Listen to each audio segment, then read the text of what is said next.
What is up, guys? Welcome to Truth and Transparency. Thursday night. Happy Thursday. Got an intro for you. Here you guys go. I want to thank my moderators for being up so late. I want to thank all of you guys for bouncing on late. Those of you guys that are headed to bed, put your earplugs in. I'm not one to usually make theories. I just present, I guess you could say, logical explanations / point out things that maybe people don't see, things like that. But tonight, I'm going to address a couple of things that we just can't ignore. And yeah, it's that simple. Check it out. Oh, and I do have, I wanted to tell you guys that I took the time out of my day to watch a very important testimony that happened in a trial today. And I want to show it to you guys because I think it's going to be relevant, and it could be something that we could possibly see in the Idaho case. And that would be somebody that I would deem as testifying because they are a possible CI or because they were, given full transaction immunity. And I'll explain all that, but I'm going to bring it all full for you guys here.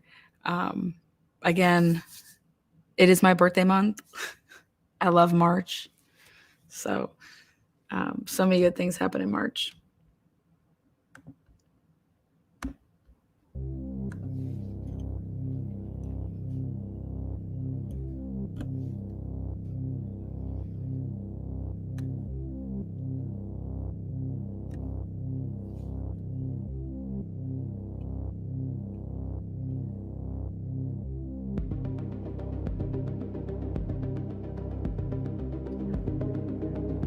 Yes, it's my job to determine the manner and mechanism of death.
First of all, look at this amazing whiteboard.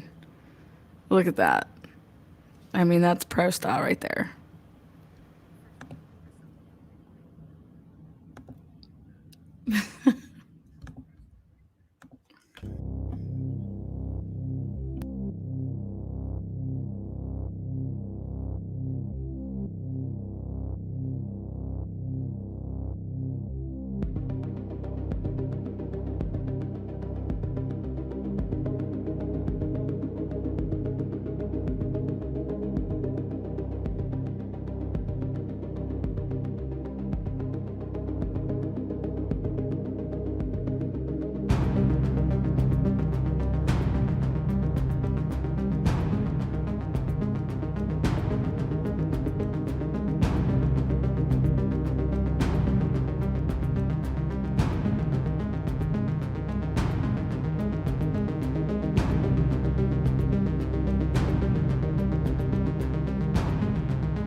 All right. Probably there, Boston. That was probably yes. Yes. Answering your question there. All right. It came out. I'm gonna pull something up here. But it came out during the investigation before Brian Koberger was arrested that there was one of Ethan's friends that had come like forward in a way like through his mom to say that he didn't believe that Ethan left the Sigma Chi house until like 2, and that by the time he would have gotten home it would have been like 2:10 or 2:15.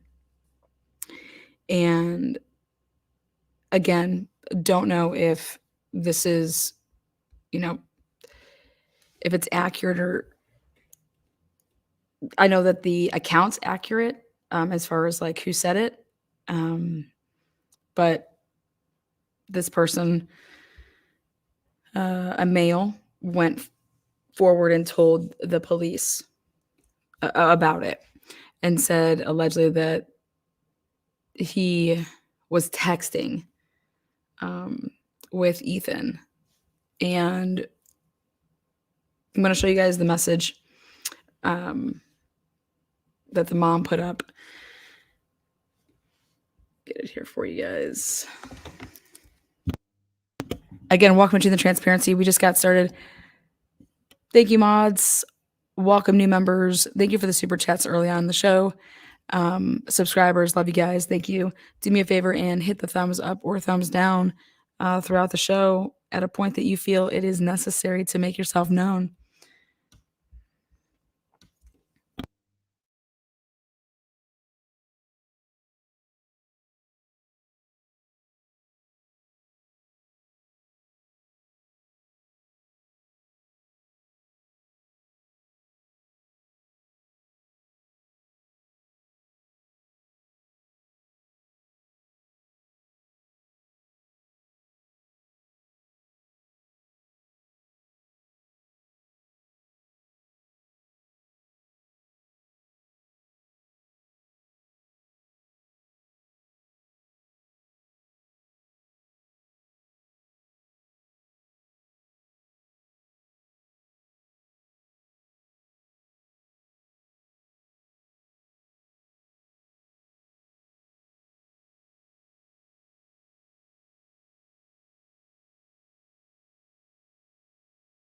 Again, I'm just pulling up a document for you guys.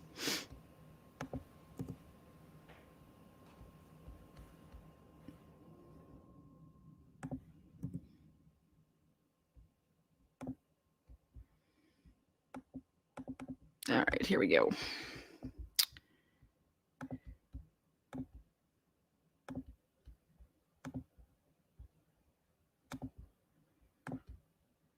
All right.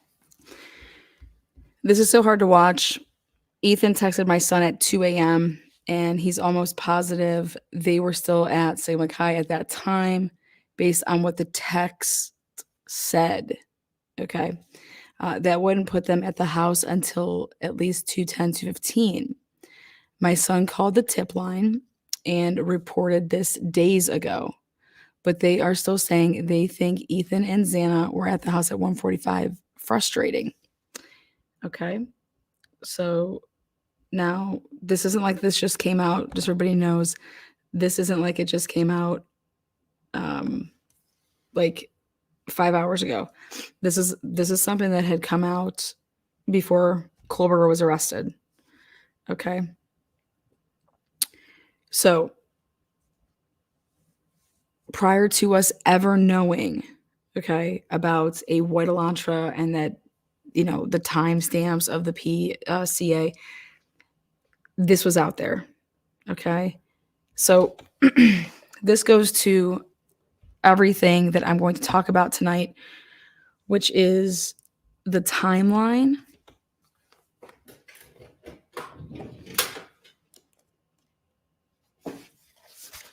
and we are going to do a full-blown voice analysis right here live.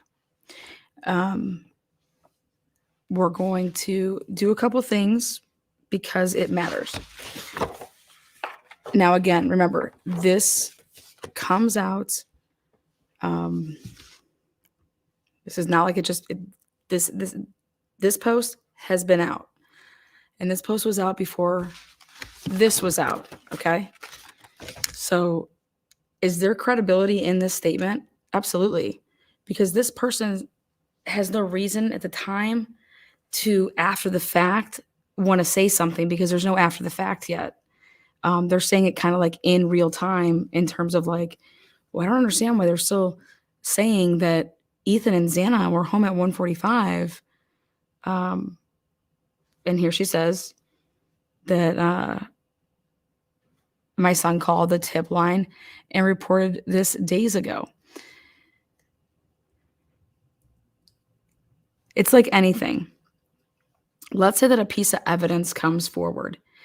And until you get that piece of evidence and you physically have it in your hand, you think you have something and you want it to be something. And then, okay, boom, here we go. Here we go. Oh, shit.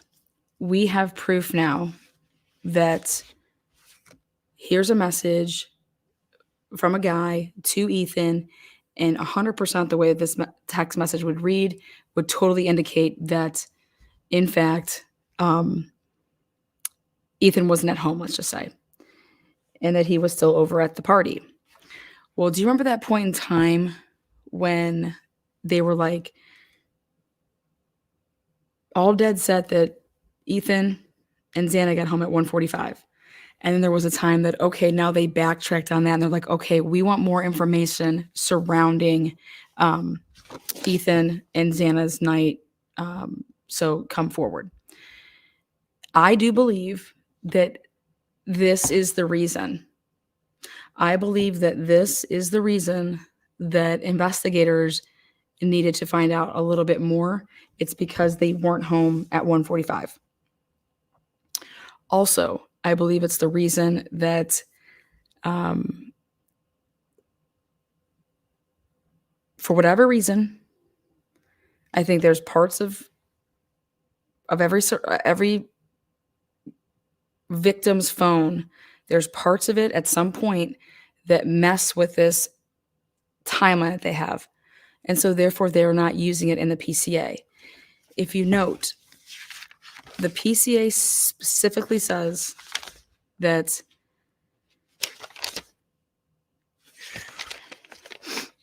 the combination of DM statements to law enforcement and then the reviews of the forensic downloads of just Bethany and Dylan's phone, as well as the surveillance that they have of the suspect vehicle, basically.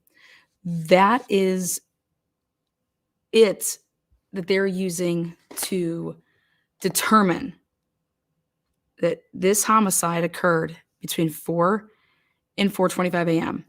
They are not taking in to account Kaylee's phone, Maddie's phone, Ethan or Xana's phone.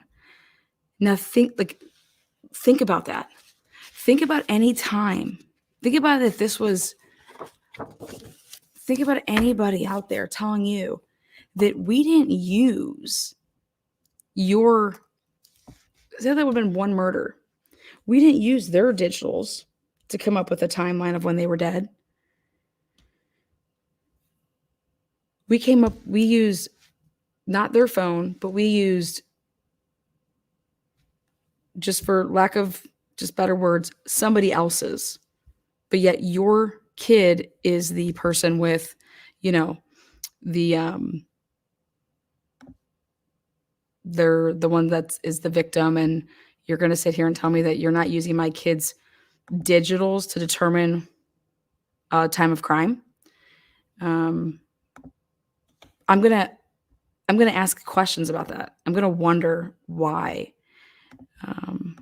I forgot to make our beautiful humble abode we have here subscribers only, as well as slow mode, because that way I can enjoy your guys' comments when I see them, and as well as keep the riffraff out. You know what I'm saying? So, so think about this. Hey, Lana, we're here to talk to you about, homicide, and it has to do with, your kid. And we're not, just so you know, like the time of death, we were able to, at least the time of crime, we were able to do that based off of somebody else's phone, and it had nothing to do with your kid's phone. What? Wouldn't you kind of be like, what are you talking about? Don't you think that like their phones would be very important in this? I think that they would be very important, but it got me thinking. It got me thinking so much so that I said, that's abnormal. That's abnormal.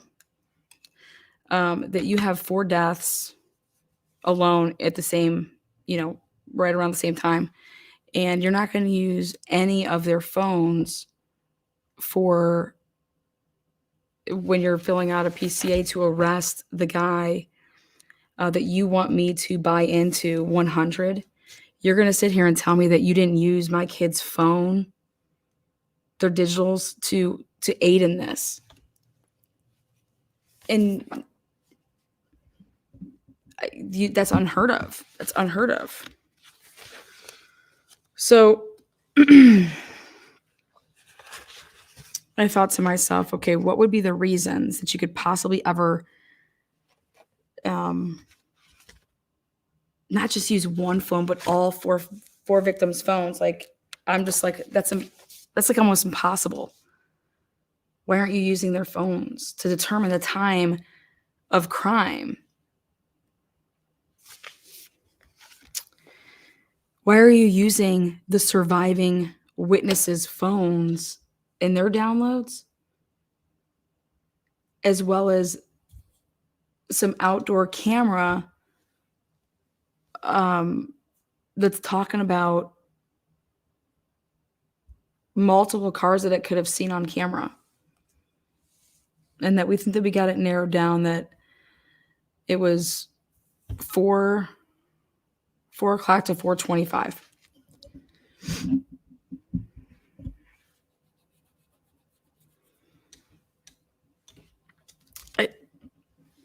And I struggle with that. I struggle with it because what are the odds that all 4 victims' phones would be, what's the word I want to use? Misleading. What are the odds that all 4 phones would be misleading? I could see somebody saying, well, hey, yes, look at that. That's something that I always thought, that are those 4 phones missing? That's 100% that went on the board. That was number one. I said, do they really have their phones? And did they just simply take an extraction of the data based off of the, going through Snapchat? I don't know enough of. I'm not an expert with Snapchat, but what can you do without the phone? What can you get? So, what is up, Drunk Turkey, baby? Good to see you. It'd be one thing, okay, you can't use one of them because someone's like, well, the app was running, or this or that, but you're not using any of the phones to determine the time of crime. And if they were all sleeping like they told us, if they're all sleeping, then their phones should have been at least like in a resting position. There may not be what's the word I want to use? You may be running an app, absolutely, but your phone isn't calculating any more steps after a certain point of time, right? There has to be plenty of, I believe, ways. That's why I watched that's why I was watching that Murdaugh trial so heavily during the digital stuff, because I already knew that this was a huge fucking problem for me. I'm like, what the fuck? How are you not, excuse my language. I was furious about it though. I was like, how is not one of these kids' phones not being used to determine what time the crime happened? But they're going based off of the two survivors and a camera, or possibly multiple cameras outside. And so I flipped it. All I did was I flipped it. I took basically a fraction and I flipped it. And I said, okay,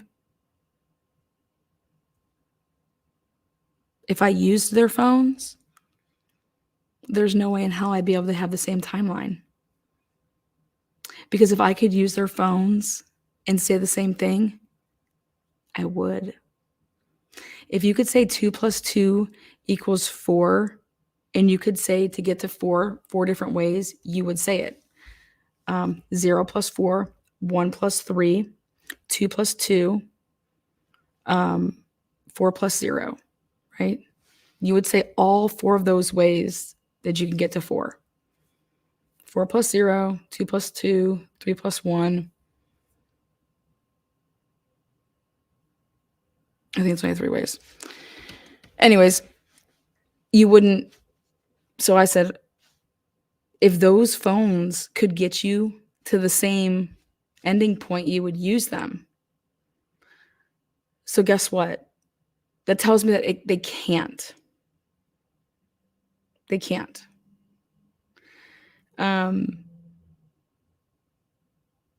Now, so you're telling me that the only way that we are getting this crime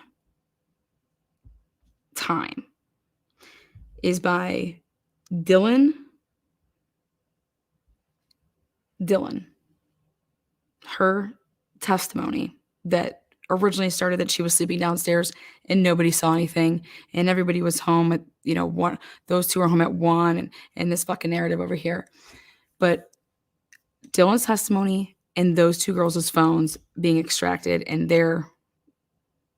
so what that's telling me is that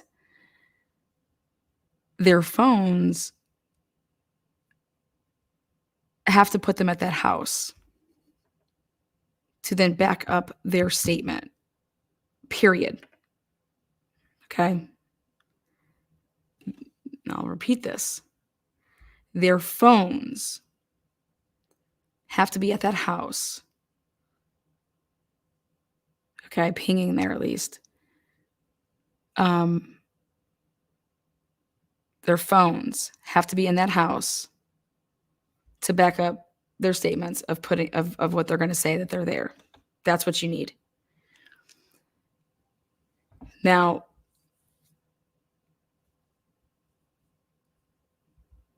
because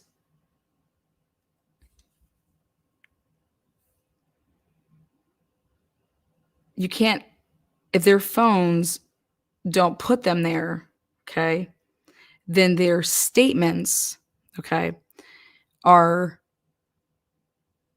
no good, okay? So remember in the beginning, they didn't see anything, they didn't hear anything, right?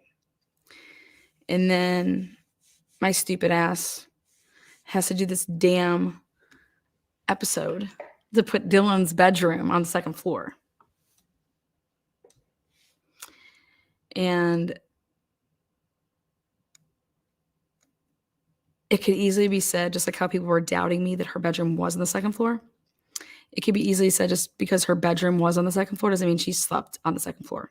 Okay, it works both ways. But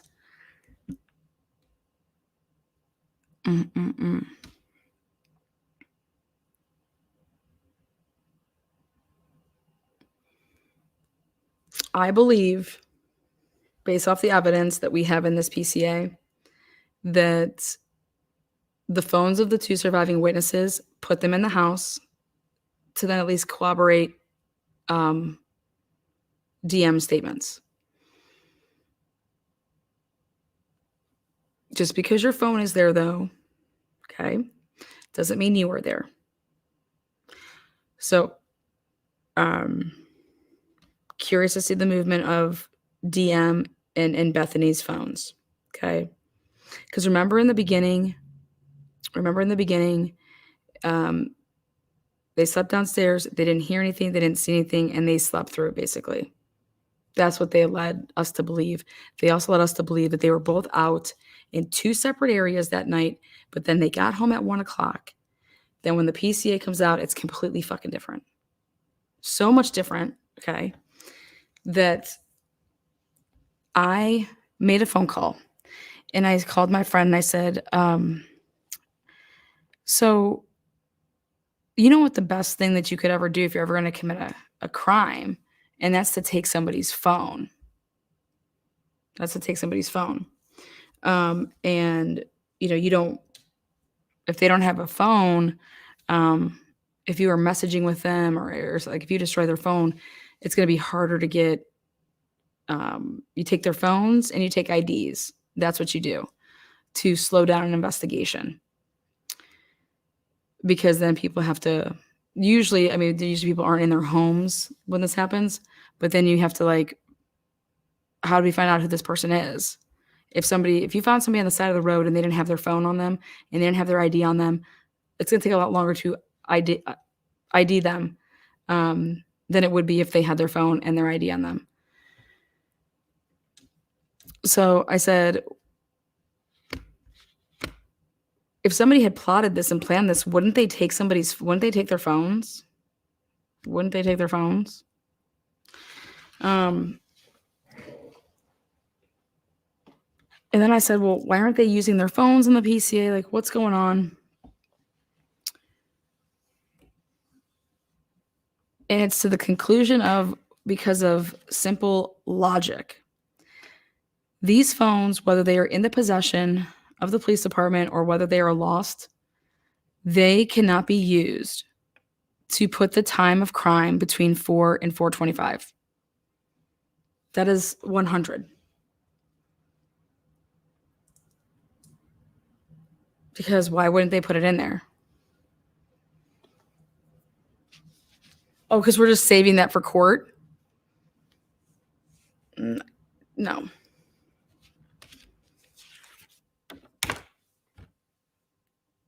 What do you think the problem is, guys? What do you guys think the problem is?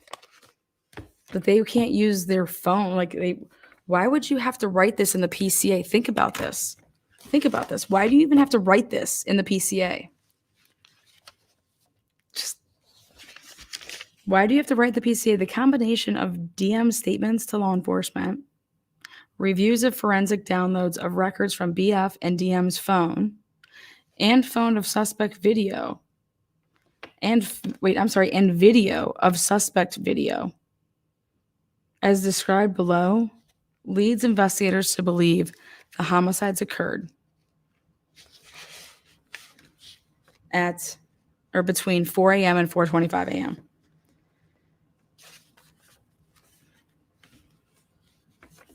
Why would you even have to write that?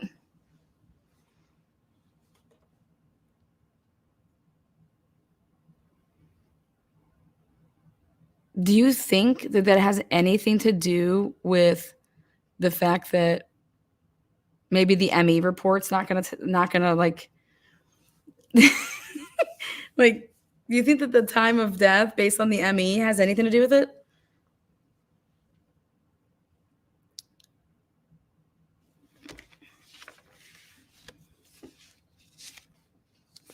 Do you think that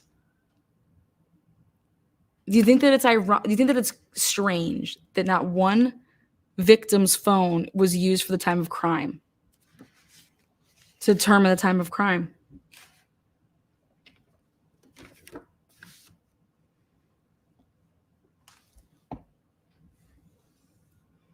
No one's thinking too hard. This is really important. Diane says phones contradict the prosecution's narrative. The surviving the victims 100, right? And then we hear, and then we're going to get to this part where I'm just going to remind everybody with this test. Okay. So it's Bethany and Dylan. And mostly, I mean, he's saying Dylan's statements mixed with Bethany and Dylan's dumps of their phones. In it, he does not say the combined words of Bethany. Okay. He says in combination with Dylan's words, he doesn't use with Bethany. So,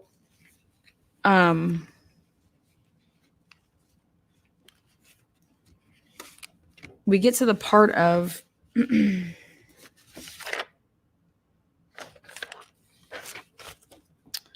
DM stated she originally went to sleep in her bedroom on the southeast side of the second floor. DM stated she was awoken. So she was sleeping.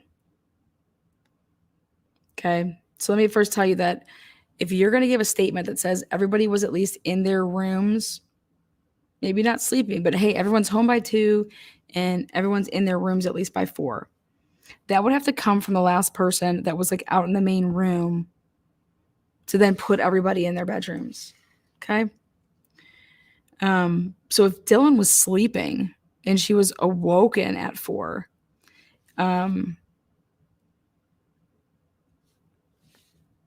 is that Dylan's statement that everybody was in their rooms at 4 because I opened up the door and I didn't see anybody out there? Next. Dylan's asleep. She gets woke up at 4 by what she stated sounded like Kaylee playing with her dog in one of the upstairs bedrooms. Which were the third floor. A short time later, again, they don't give a timestamp. Was it a short time later? Is 1 minute? Is that 5 minutes? What's a short time later? DM said that she heard who she thought was Kaylee. Say something to the effect of there's someone here. Okay.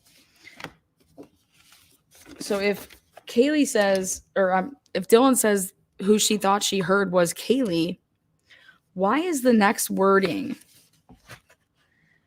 A review of the records obtained from a forensic download of Xana's phone showed this could also have been Xana, as her cell phone indicated she was likely awake and using the TikTok app at approximately 4:12 a.m. Well, last time I checked, just because my roommate is using their phone doesn't mean I didn't use my voice.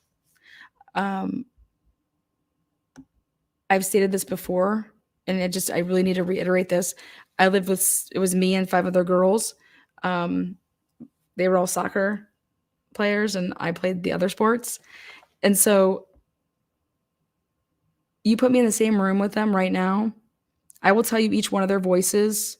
Like, I'm not going to mistake, um, Kaylee's voice for Xana's voice. I'm not going to mistake Kaylee's voice for man. I know their voices. And so they got me thinking about the Murdoch murder when they said, "Hey, whose voice is this?" And they're like, "Yeah, it's Alex's voice." So Dylan's statement was that it was Kaylee. It was Kaylee's voice. But the police want to put their conjecture in and say, "But hey, you know what? It could have been Xana's because Xana's TikTok app was on." Well, then why aren't you using Xana's phone to determine, I don't know, time of crime? If it was so accurate that there would have been some movement of oh, my phone gets tossed out of my hand because I'm being attacked because I'm using it. So, but then I said to myself, wait a second, why can't it be Kaylee? Why do they need it to be somebody other than Kaylee? And then I said to myself, wait a second, if somebody's in my house and I see them walk across the room,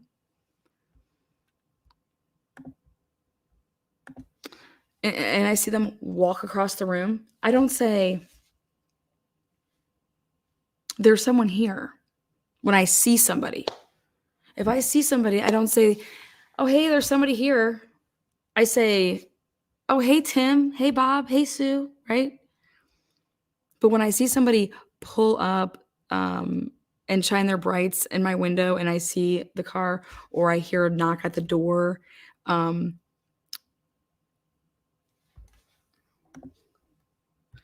Boston, that time is on purpose.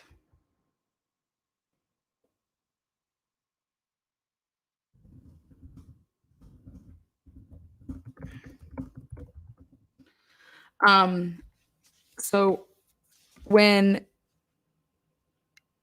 I'm at my house and there's a knock at the door, I say, "Who is it?" I say, "Somebody's at the door." I don't say, when I see somebody in my house, I don't say, "There's somebody here." That's just, that's not what you do. That's not going to be what you do. That's not going to be what you say.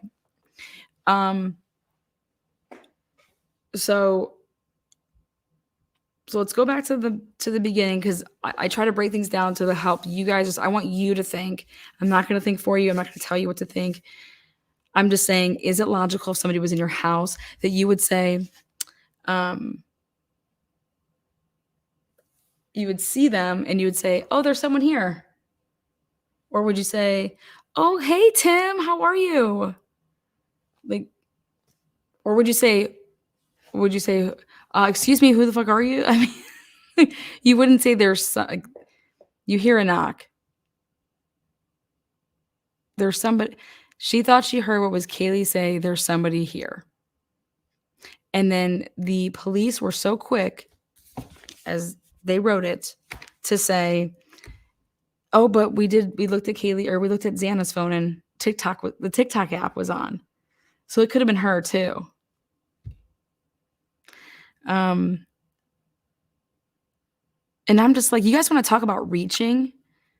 You guys want to talk about reaching? The girl that you just interviewed told you what roommate she heard because she knows their voice. Okay? That has nothing to do with whose app was on. Are you sure that you heard that because Xana's app was on? I'd have been like, yeah, I heard I know my roommate's name. I know who I heard. Right? And I said to myself, okay, maybe I'm crazy and maybe Xana and Kaylee sound so much alike, but they don't. Because I went back and looked at all the body cam, and I played all the different body cam at all the different points that, what is it? I have Kaylee on one of the body cams for a long time talking to the police officer. And then I have Xana, okay? And they don't sound anything alike. And then I had people saying to me, well, what if you whisper to somebody like, hey, I think there's somebody here. Hey, do you hear that? I think there's somebody here. So you're saying it like to the other person that's like right by you. Hey, I think there's somebody here. Right? Hey. Well, I'm going to sit here and tell you, then there's no fucking way Dylan heard it. You can't have it both ways. So if it was a whisper, then Dylan didn't hear it. Okay? So,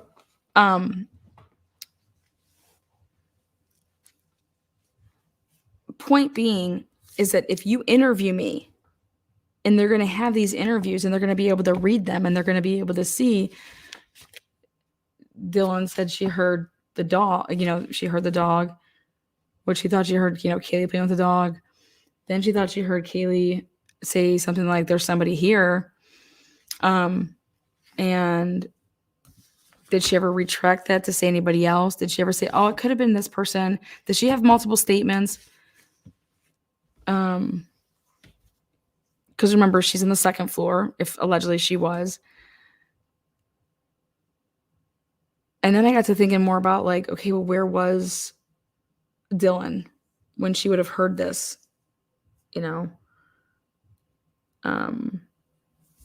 Because they're just really nonchalant about how they say it in terms of,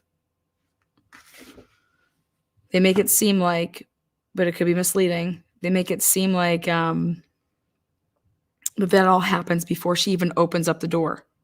Okay?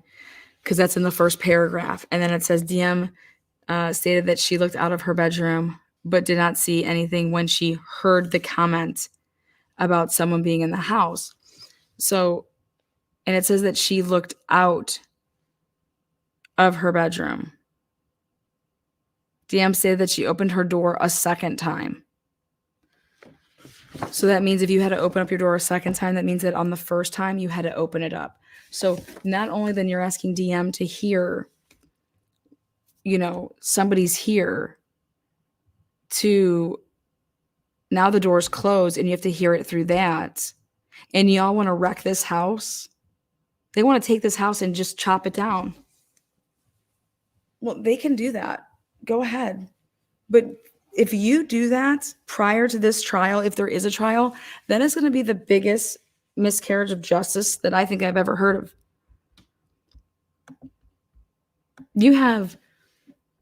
This all relies on what you can hear, what you can see.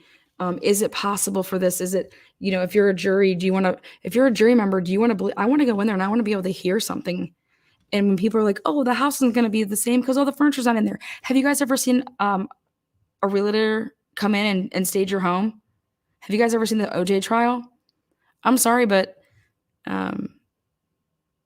if you're a smart person and you're actually represented by public defenders, you will be perfectly fine because you will know what to ask for. You're going to stage that house. You're going to be able to put the furniture back in so it's not all hollow and echoey. But this is all this is everything that they want you to believe in here. It's such a situational thing. It's situational. And I know for me, I want to hear what Dylan heard, that she'd open up her door. Okay, so you open up 3 times. And then I want to hear when you open up that door, how much noise it makes, that you as a perpetrator, would you hear it? And then, oh my God, someone just opened up a door. I need to go find where they're at so I can kill them too. Because she did it 3 times. And she had to shut the door because she had to open it. So you open it and you make noise and then you close it. And I don't care if Dylan's in a frozen state. Dylan can be in a frozen state. But guess what? The killer or killers was not in a frozen state. Okay, she may have froze. She may have been laying there, I don't know, having a seizure. Who knows? But the killer was not. Or killers. It has nothing to do what Dylan did or didn't do. It's the perpetrator or perpetrators, if Dylan's opening and closing this door, I want to hear what that sounds like. I want to hear when you're going up and down the stairs, when you have to go up and then you have to come down. I want to hear what that sounds like. I want you to take me and throw me up against the wall. I want to hear what that sounds like. And take whatever you want. Take rice bags, throw it up against the wall, see what it sounds like. Why do you think they were in that house so much afterwards, going in there with people?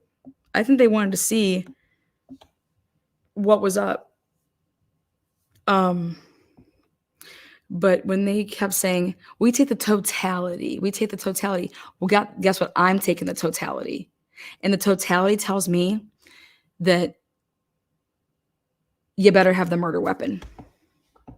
I hope to God you have the murder weapon, because you don't. This is wow.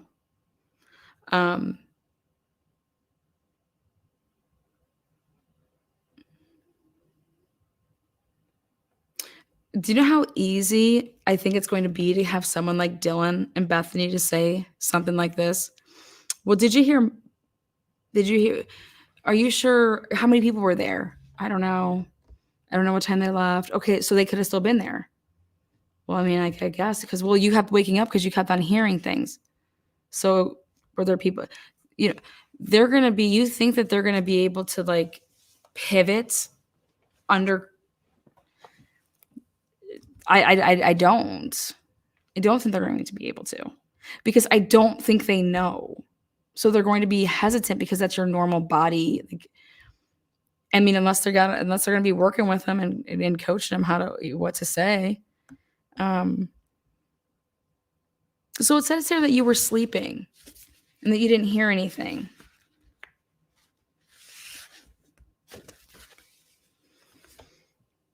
Were you ever a suspect in this?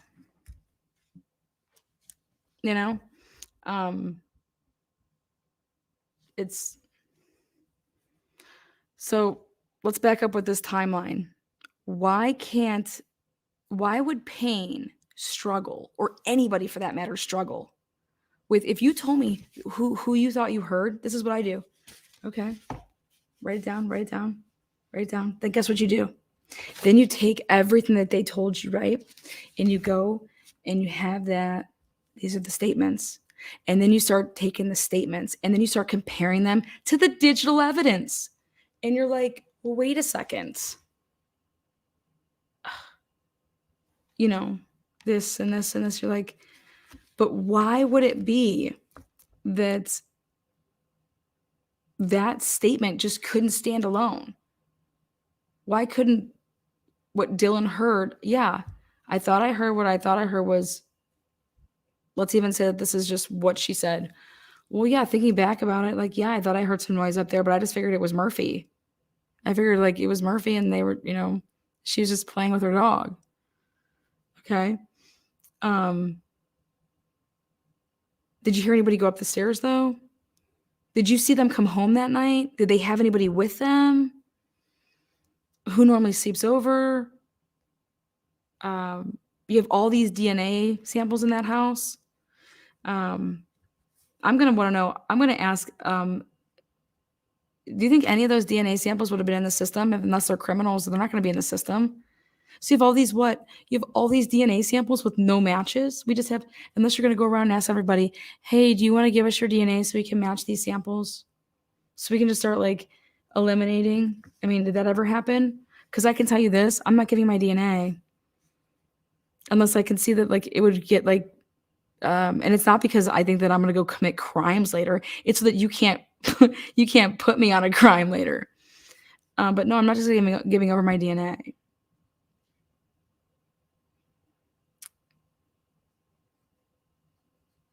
I mean, everybody that thinks of this case is like, oh my God, Brian Kohlberger, he's so guilty. He did this. Oh my God. And I'm just like, wait, what? How are you going to account for all the DNA that's going to be in that house?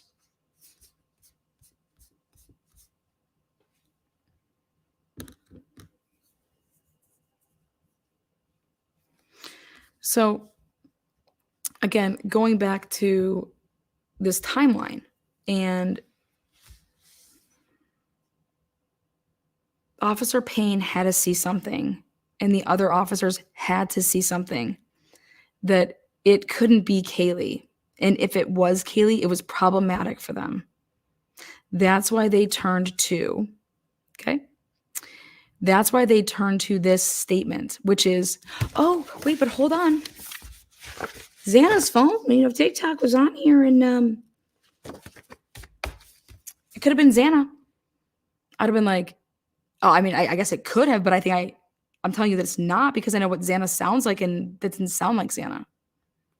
But it could have been. No. Why are you saying it could have been? Well, because she was awake. So I don't care if 50 people were awake in my house. I know what Kaylee's voice sounds like. So a police officer's gonna sit there and argue with Dylan to say, are you sure you didn't hear Xana? Oh no, I think I heard Xana, but I don't think that that's what Xana. Xana didn't say those words, because that didn't sound like Xana. But I keep going back to this though. Why is it a problem? Why is it a problem? Why is it a problem for them to say that she thinks she heard what was Murphy playing, or Kaylee and Murphy playing, but then a little while later, and you want to know why? Because they're saying that it couldn't have been Kaylee, because Kaylee, when the dog was playing, and that's what the first thing that she heard, they're trying to say that it couldn't have been Kaylee because Kaylee was already just stabbed to death. So how are you going to hear the rumble in the jungle with the dog first, and then hear Kaylee's voice? Because the rumble with the dog and the whole playing, that's not really the dog playing. That's them getting brutally stabbed. That's what that's the issue that they're saying. And so you can't have a stabbing of them, and they're basically not going to be talking, to then after you hear that, then you hear Kaylee's voice. Because if that's the case, then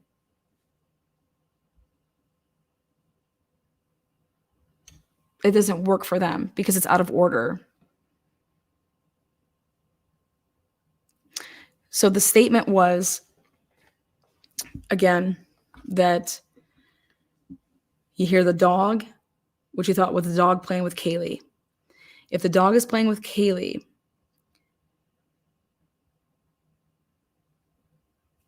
which that's what she's saying she thought she heard, but with the police officers, and then what she comes to realize is, she's like, I thought they were playing.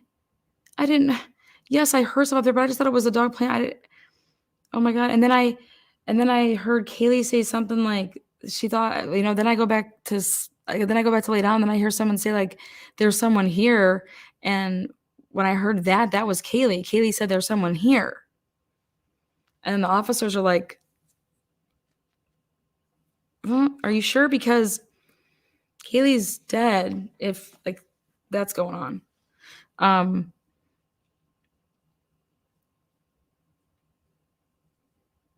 So my biggest thing was the issue that they needed to explain. In order to get this PCA, we have to make it also appear that that voice that Dylan heard could have also been Xana's. And that matters so much to the state. So much to the state that you guys didn't even realize. I'm telling you, that matters so much to the state, because you would never say that. That is the most ridiculous thing to say, that you don't need to say. Why would you say it? Because you need it.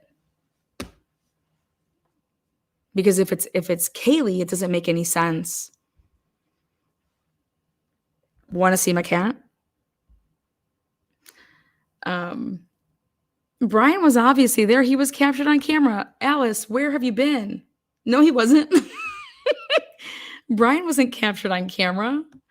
You must be watching CNN, Fox News, News Nation. No, 100%. Brian, if he's been caught on camera, like you could see his body, that 100% has not been released anywhere, nowhere. Nowhere. So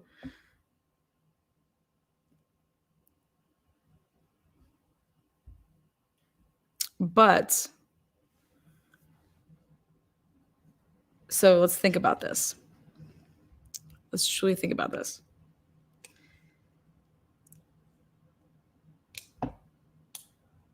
If you and I'm going to end this amazing live here. We're not even near to being done because I have a couple of things I want to bombshell at the end. Okay. Do you guys remember the discovery order? When you have Ann Taylor is, hey, we need discovery. Boom, boom, boom, boom, boom. Then they answer her back. Prosecution answers back. And out of the blue, when it wasn't even being asked, but it kind of was because Ann's, I think, that good. She asked to see all of the search warrants, whether they were granted or not. And I always said, why did the word search warrant and granted or wasn't granted, why did that lead Bill Thompson to then come back and say that he is going to try to invoke the, it's like a CI protection clause. It's an informant. That doesn't mean that they had to be CI, but that they were alluding to the fact that there was an informant, in my opinion. Somebody that basically coughed up evidence, coughed up something. And evidence could just be testimony, like to say, I don't know, Bob came over and he was all bloody. I don't know what he was doing, but God. And then, from that, you went over to the Bobs, but you want to leave out the person that told you about Bob. So that type of like privileged crap. Why wouldn't you ask for a second attorney? Do you know how you think? Who is supposed to go through all of this shit that they have? One person goes through all that? No. It's a capital case. She could have 3 attorneys if she wants. Of course she does. Of course she's gonna, that's what I think it's funny that don't you think that Brian Kohlberger deserves a fair trial? Don't you think he deserves representation? Even if he's so guilty, great, awesome. But you're going to sit here and I don't think anybody can ever say that he deserves, if he doesn't get properly represented, he's going to be able to appeal and win. And anybody would. And we're going to get to that here when I show you guys this testimony from today, because it's that good. You need a second attorney for death penalty case, but I do think they're going to get a third one. You know how many? What did the Parkland shooter have? He had like a whole damn bench of attorneys. What did the Aurora shooter have? Okay, those are 2 people that we knew were guilty of sin, right? The Aurora shooter, something was still off with that, but everything's off in Colorado though, so I don't fuck with Colorado. But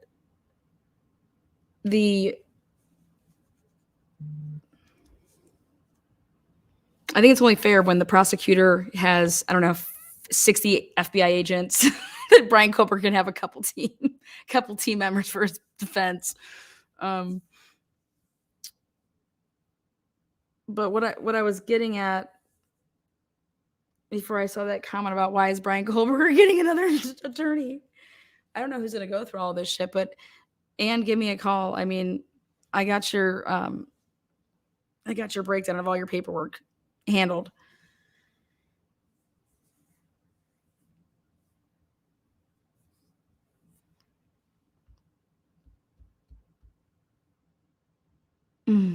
OJ had the dream team. OJ got lucky with the time of when it was. If OJ has that, also I believe his son did it. So He was summoned to Bundy, but he didn't do it. He would have been so bloody. That Bronco would have been covered in blood. Unless we think OJ was just driving around naked.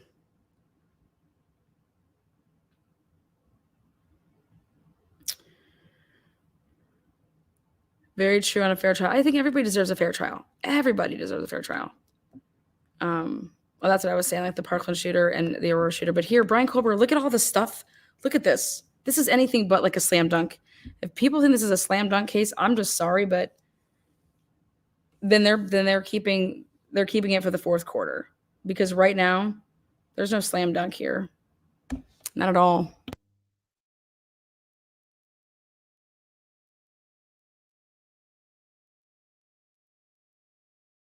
So going back to this timeline and going back to somebody raising their hand, okay?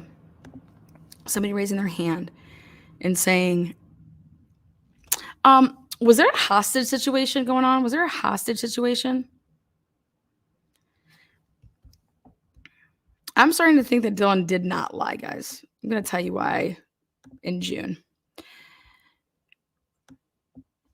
These are not Dylan's words. Dylan's never spoke. So you guys, guess what? Dylan's never lied. Dylan's only spoke behind in interviews. This right here and everything the police put out, this is exactly what it is. It's police. Dylan's getting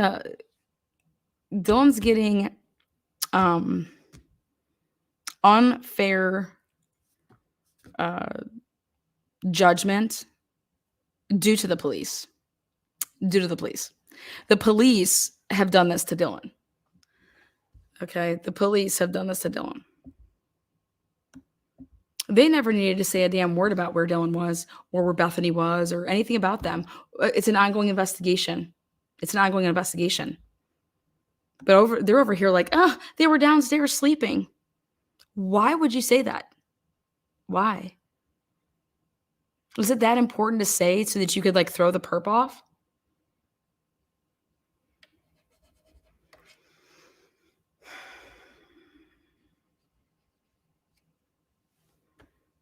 Yep, exactly. The police put these words in Dylan's mouth until she testifies. Absolutely. And until I see and everybody else sees, I want to see every single possible statement that any of them have ever made. Now, going back to this timeline,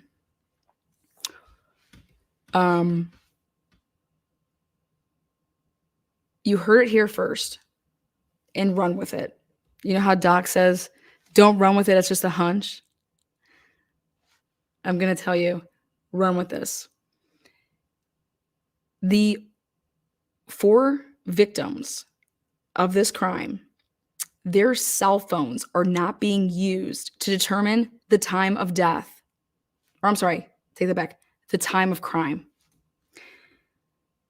Again, please listen. You have 4 victims who have 4 cell phones. Your cell phone is everything to everybody right now. That's just what it is. You want to talk about like your cell phone, your digital print is basically like your DNA.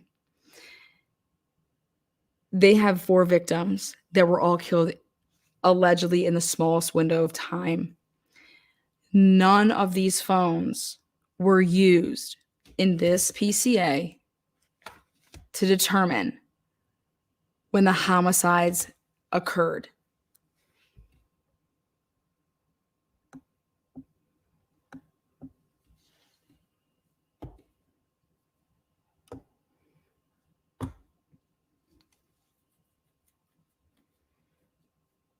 Let me explain what I mean maybe a little bit better. In Alec, his case, okay, Maggie and Pawpaw's phones were everything. Those phones, once they stopped and locked and they locked. Okay, they locked. Once they locked, they never came unlocked, blah, blah, blah. And that's what like basically like, you know, technically you could have had from the time that he left the property until he came back, or even like when he was there, but you also have to just extend it a little bit past that. Well, this jury didn't do anything like that. They said, guys, these phones got locked. They never did anything outgoing after whatever, 8:44, 8:49, whatever. And so they never even consider that it could have been, the homicides could have happened at 9:10 and 9:15 and 9:22 or whatever. So you have four kids with cell phones that right after they would have been deceased, they're not able to use either. Okay. Especially if you're saying that Xana was on TikTok and just did something with TikTok. So that should, somebody like Xana's phone, you would think would be, she was just using it. And then guess what? She never used it again. She, the ordering of the DoorDash, which we're going to get to that when it all comes out, like who ordered the DoorDash, who actually walked outside to get the DoorDash, or did they just, leave it at the door and they took a picture and then all those things. But how can these phones not, these phones must be that, what's the word I want to use? Problematic. Because between 4 and 4:25, these phones I thought that Kaylee and Maddie's phone, they didn't use anything outgoing after 2:52 a.m. But you want to sit here and tell me that now Dylan tells me that she heard her voice at 4 say there's someone here. You know what the first thing that you do when you think someone's here? Or like if you're in a dark room, like you go to grab your phone and like you have your, like you grab your, everybody just grabs their phone, like they swipe up.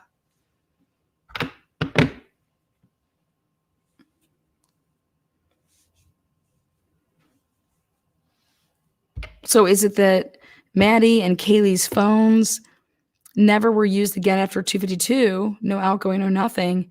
So then why couldn't they have been killed between 2:52 a.m. and by the time the 911 call was made?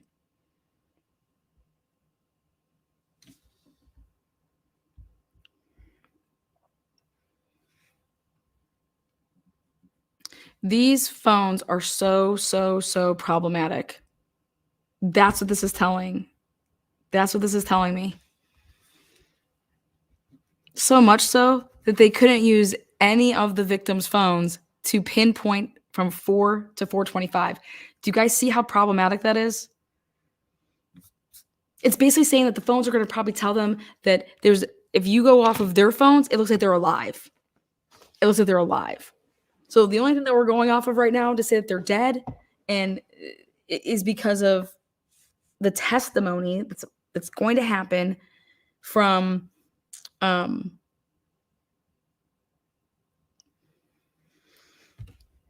DM and Beth if they testify, which I mean, I would think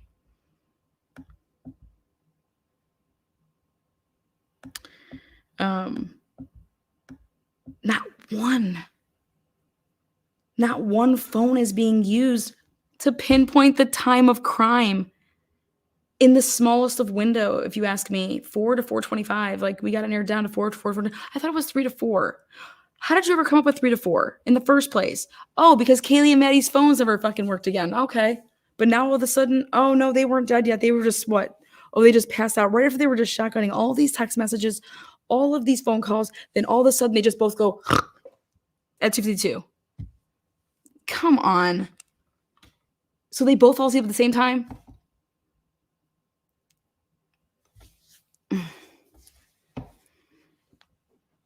And I'm not going to lie, that's kind of how I feel about Pawpaw and Maggie's phones. That like neither one of them with one killer could get to their other phone. Those are a different distance away. Like, I don't know. You just have our phones on us all the time. Very rarely are our phones not on us. And in fact, I'll switch my outfit if my hoodie, I got a couple of hoodies that don't have a front pocket, and I'm like, oh my God, I can't wear this when I'm leaving the house. I may wear it in my house, but if I have a hoodie that doesn't have a front pocket, I utilize that pocket all day, every day. I would never leave. So, and then can you imagine, like, depending on how Ann Taylor wants to play this? So you said the community was safe and that nobody should worry about anything because this was an isolated, targeted attack.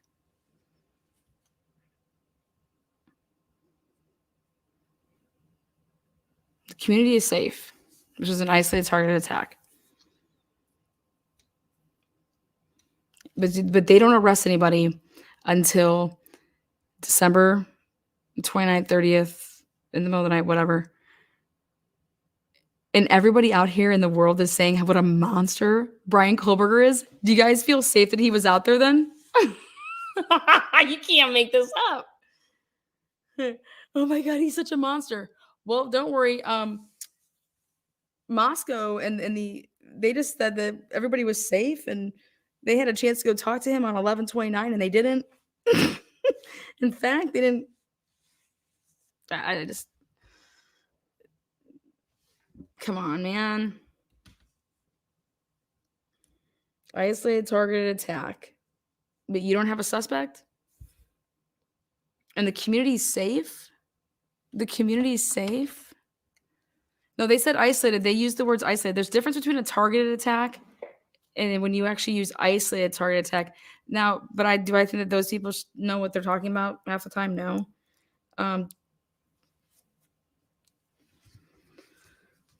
You think that when they take the stand and they're like, well, you said that Dylan was sleeping downstairs. Yeah, Dylan lied to us. What are you going to say?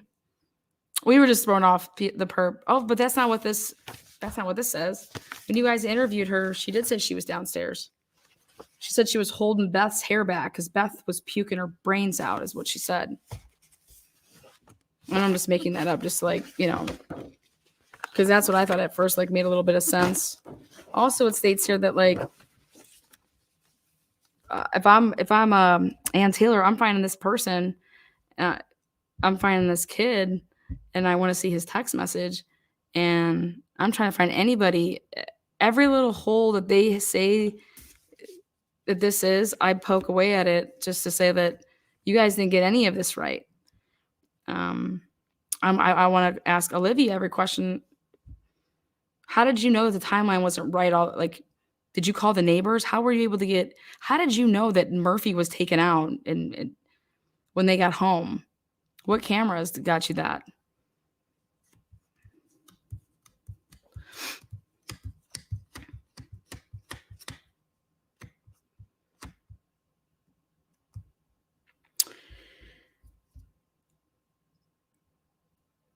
Isolated, targeted, complex. Yes, it's a very complex case. I don't see anything complex if it's Brian Kohlberger, because I thought he was just a deranged on his way to be a serial killer. There's nothing complex about that, in my opinion. That to me would be like the most not complex thing. Where it would get complex is when you have multiple things going on. So here we go, which is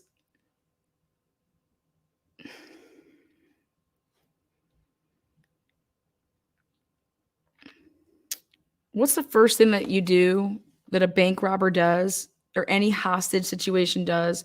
What's the first thing that they do? They take your phone, right?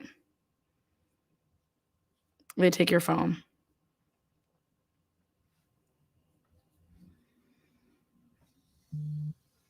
You think somebody planned this, an isolated targeted attack, planned this?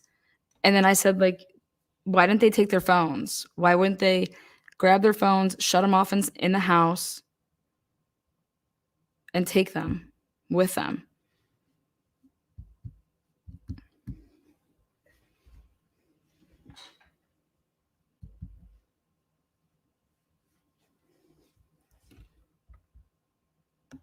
I don't know, because they left the sheath. So they were like all fumbled around. Remove phone and any possible weapon all day, every day. All day, every day.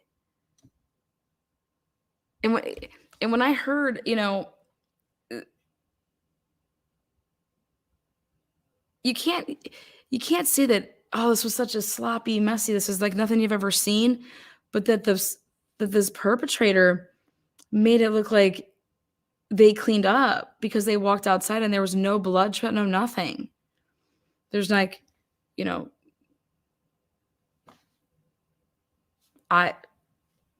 from the naked eye, and trust me, I think there was like a lot of media there with those zoom in lenses.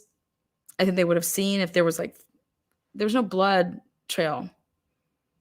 So you're telling me somebody did this in such a short period of time that you want to say, but then they were so sloppy to leave the sheath that's what they think is sloppy about it, versus it being planted. But then there's no trail outside, but yet they were such in a hurry because they were just like jetting to get out of there. And then they fly in the car out of there. Like, you'd be covered in blood. Just like O.J. Simpson, guys, you'd be covered in blood. Have you guys ever seen O.J. Simpson's Ron Goldman and Nicole in that scene? How the hell does O.J. Simpson get into the Bronco and not have any blood on the pedals? Once again, he flew away from there to get back to Bundy. Do I think that he was at the scene? Hell yeah, I do. Hell yeah, he was summoned there by Jason, his son. His son, who's a chef, knives. They bring their knives home. Nicole stiffed him and was supposed to go there that night with the kids after the recital, and she chose to go to Metzaluna and stiffed him at Jackson's. He fudged his time card. But that scene was so bloody. So bloody. You're not getting into the vehicle unless you're butt-ass naked. And even then, like, you taking your clothes and you getting...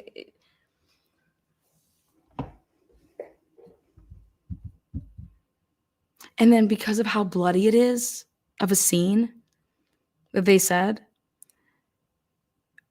when you were to find out about Brian Kohlberger, wouldn't you want to try to get into that car as soon as possible? Not, oh no, well, let's just monitor it. Why? Or just make special trips by it and use a flashlight. And if it's in a public, just use your flashlight, look around. I mean, but yet you wait until he leaves that area to have free reign at his apartment. Not only do you wait, but then he's leaving to go back with his dad. So do you guys understand that then his apartment, anybody could get in there? Brian's never coming home in any evenings to you can just waltz right in. Would I use that as my advantage? Hell yeah, I would. Especially if they said they found anything there.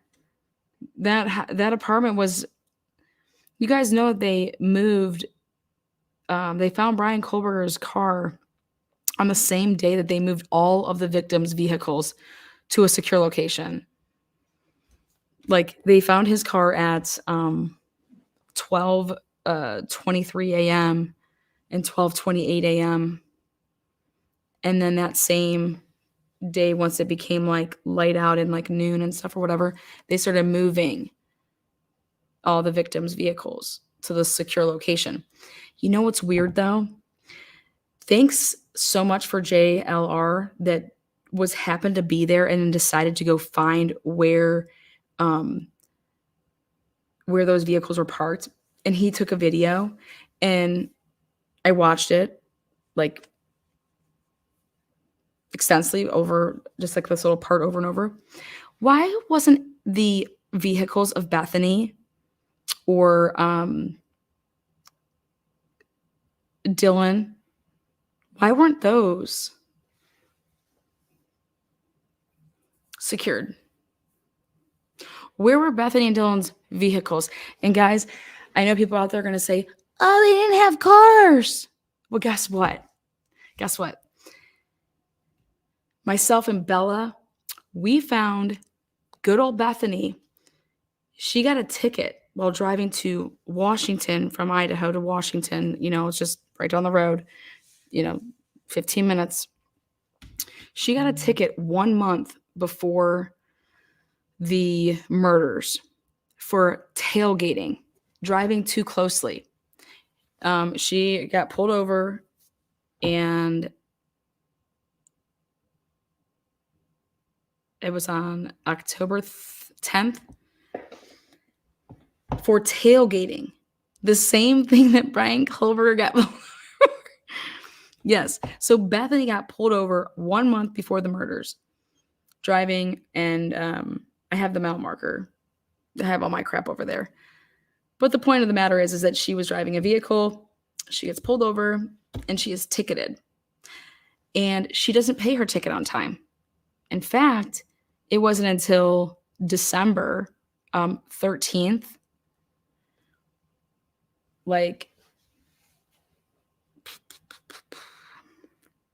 December 13th, she had actually received a double fine, and she had to pay like, I don't know, $200 or $300 for this tailgating ticket. And I said, okay, where's my girl's car? Where's Bethany's car? And then people out there are going to be like, Bethany doesn't have a car. Dylan doesn't have a car. Okay. Bethany's parents live in a $1.5 million home. I can promise you this, that if my parents live in a $1.5 million home and I don't at least get a beater to go to college in, I'm going to be one pissed bitch. To the point that I'm like, what? Where's my car? Like 16, where's my car? 18, where's my car? All right, guys, I'm going to Idaho. Where's my car? Where's my vehicle? So I do believe that a family that is dentists are going to happily get their daughter at least a lease and pay like $250 plus car insurance, maybe $299, but get her a Civic or something. And she's probably listening to this like, hell no, what do you think I rap for? To push a RAV for? She's like, I got myself a Volvo. Girl got a car. And if she doesn't, she does. She does. And if she doesn't, she's a sorority chick. Like, come on. She's got to keep up with the Joneses. She has a vehicle. But where was it? And it was not taken in. And neither was Dylan's. And it also means that Bethany didn't park in the parking lot of like where you would park. I'm also going to tell you this. There's no way that Ethan gets to park his Jeep there and my car's out on the side of the road. Hell no. That's not happening either. And there's plenty of there's plenty of spots like so that like you come home second, you just pull behind the car that's there. There's plenty of room for that. Unless there was people there, unless they were being occupied. But where was Bethany's car? Where was Dylan's car?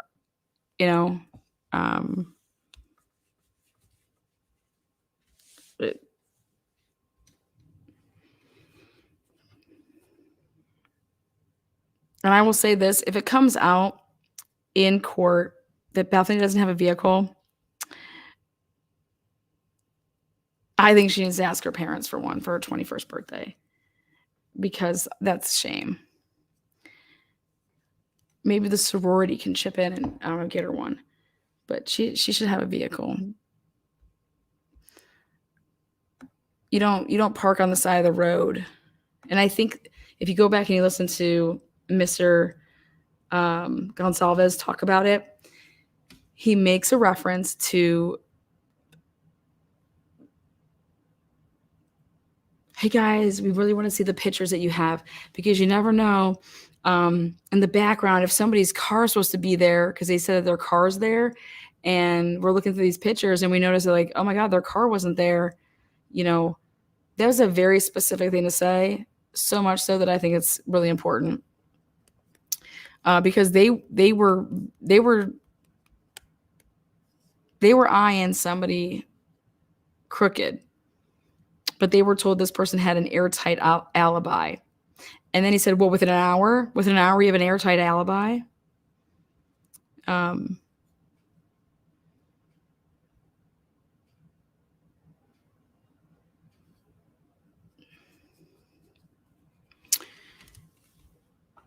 So going back to the most important thing about this case is, and I believe any case, is your timeline, and the fact that they want to change Dylan's. Are you sure you heard Kaylee, or was it? Could have been Xana. Do you think that Dylan and Bethany were taken to the hospital? Do you think that Dylan and Bethany took lie detector tests? Now, if these guys, if this kid has, like, here, I texted him, he texted me back, and he said he was at, whatever. He's like, oh yeah, we're getting ready to leave. And he texted him at 2, let's say. And they're like, well, this right here proves, like, Ethan's writing us saying that we're getting ready to leave, I'm very curious to know what this exchange was.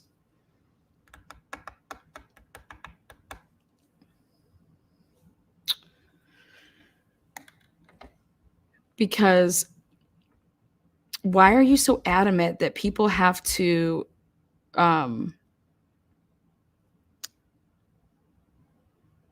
why did they fight even, like, Kaylee's sister on the time, like, of, like, no, okay, fine, we'll push it back that they got home at 1:56 instead of 1:45. Like, she was really upset about it, like, to the point that if you watch it, it's like she's like, I don't understand. It's like right here in the front of their faces. Like, this is, hello. It's right here. They're still at the grub truck when you're trying to say that they're home. Like, they're not even leaving that to be able to get home. Like, what are you talking about? It's right here. So why aren't you changing that? And we're still trying to figure out what was going on between 9 and 1:45. Why do you need to know what goes on between 9 and 1:45 though? If play devil's advocate. If this is Brian Kohlberger and some crazy dude, and you already have your eye on him and all this crap, why are you so concerned what happened between 9 and 1:45?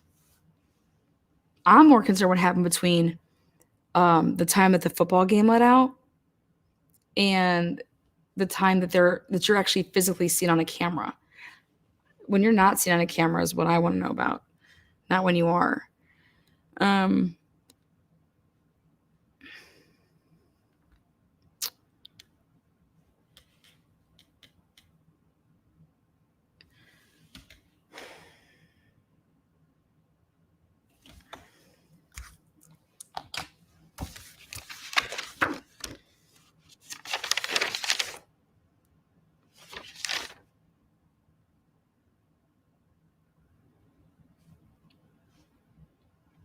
If you actually read page 3 of the PCA, DM and BF both made statements during interviews, as in plural. I don't know if they're saying that. I read that as both of them gave multiple interviews that indicated that the occupants of King Road residence were home by 2 a.m. Now, I want to know from the mom now here and the kid, when they see this, then they were home by 2 a.m. Now I want to know if that really upsets anybody even more so, knowing that they weren't. Then how do you possibly get around the fact that if, you know,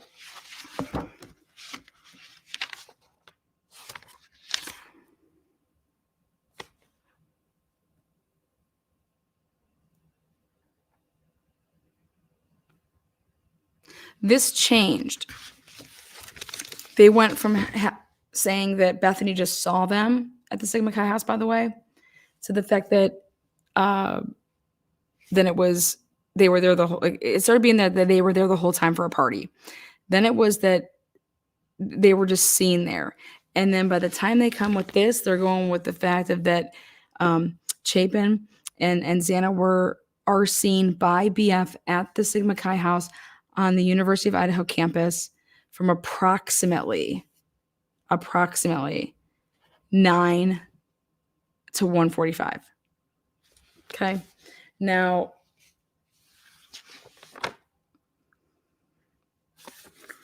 notice how in this whole PCA, they don't talk about where Bethany and Dylan were all night. Okay. We know where the victims were, but we don't know where the surviving roommates were. And now check this out. We know where.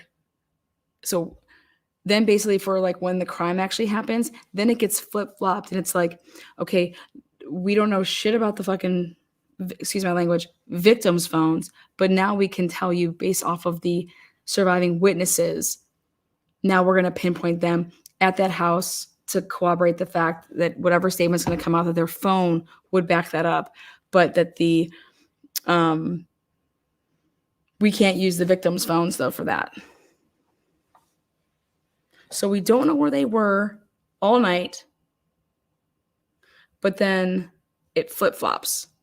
And once the murders happen, we have to use then their accounts from their statements and from their phones, but we're not using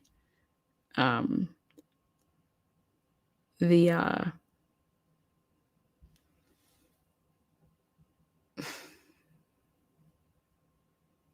I can't believe that nobody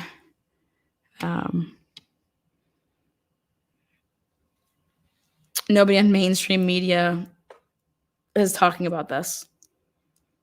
So I said, you know what, F it, I am. Here we go. Let's go. Yeah, they said they were both out at separate areas and they both came home at 1 a.m. And then they went downstairs and went to bed. They locked themselves in their rooms because it was loud. They didn't want to party.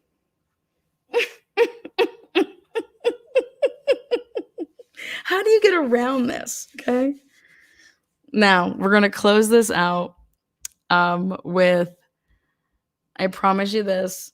You heard it here first. I'm telling you this right now.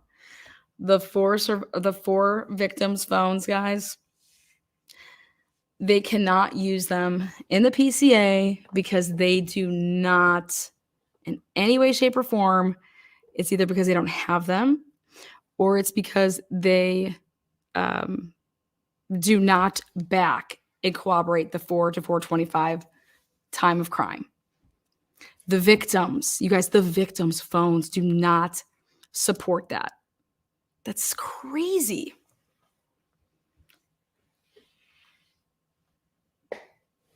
Or are they going to say, no, we just couldn't conclude that. We couldn't conclude that. Well, what about Dylan and Bethany? What about Bethany's phone would lend you to know that it was between 4 and 4:25, but that the victims' phones wouldn't? Especially somebody that was on it. And I did all my research. Every single photo that Xana has ever taken, she has an iPhone in her hand. That means Apple has got you. Like, your phone's this way, your phone's this way. You did this, you took 10 steps, you took 40 steps.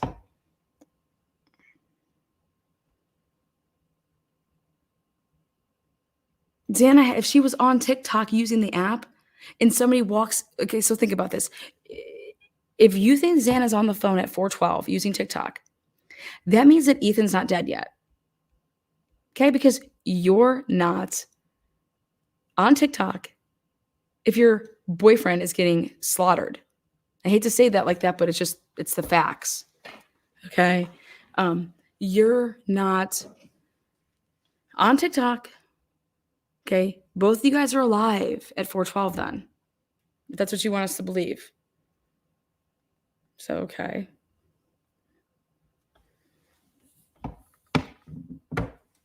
Then if I'm on my phone and it's like, oh, there's someone here. What, because you saw somebody? Or like, I mean, there's somebody here. Like, so if I'm playing on my phone and somebody that was clad all black coming in my room and I have my phone in my hand, oh my God, and he comes out like,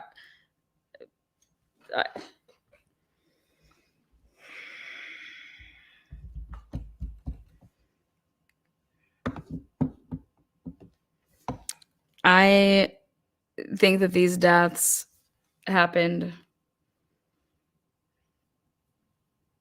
Shoot.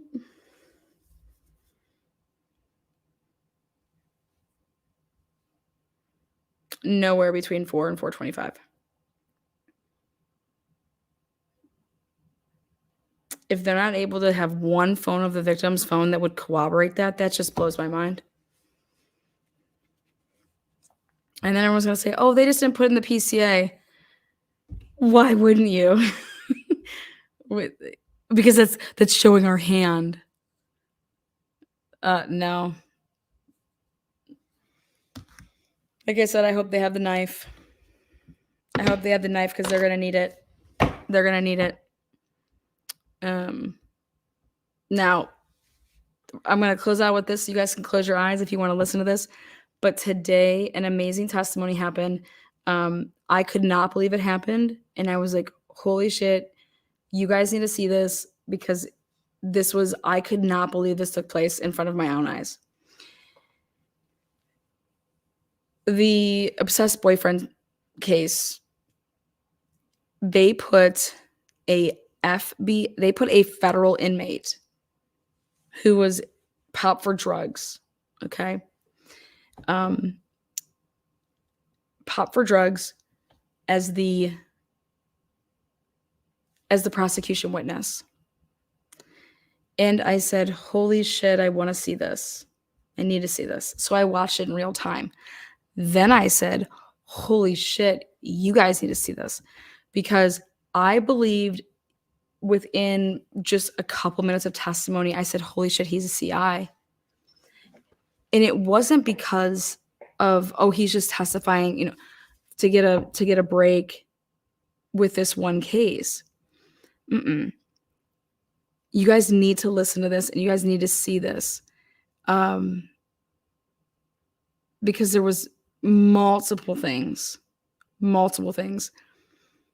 that prior to him ever saying that he was going to even testify in this case, he was already getting a deal. And so I'm gonna share this, and then when it's over, like, I'm just gonna end the live.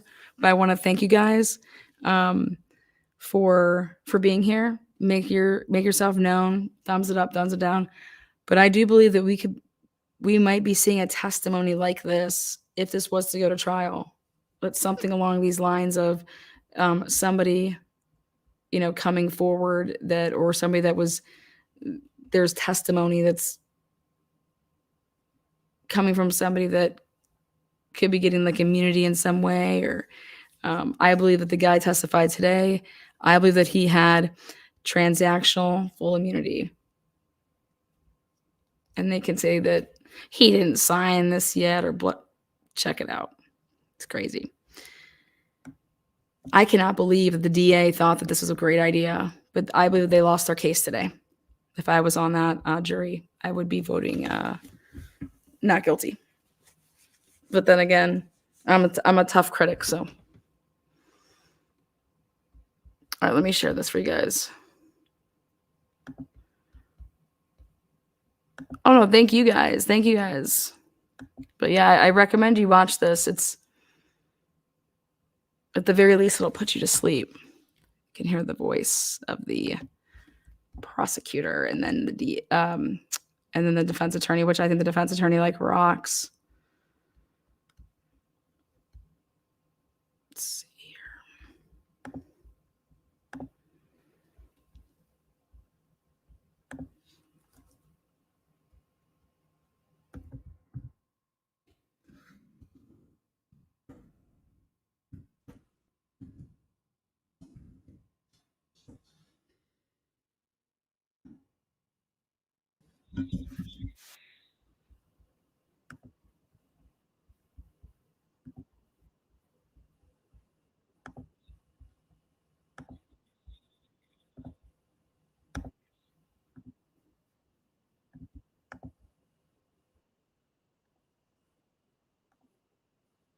I told him about it the next day, but I was laying there and I was reading my book and I heard him shout in his sleep before he woke himself up. And what did he shout that you heard?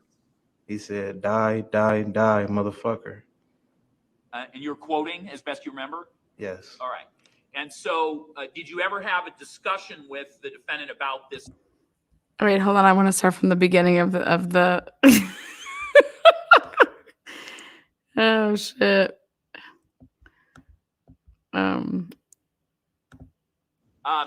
Was there a time when Wait, hold on. Was that today?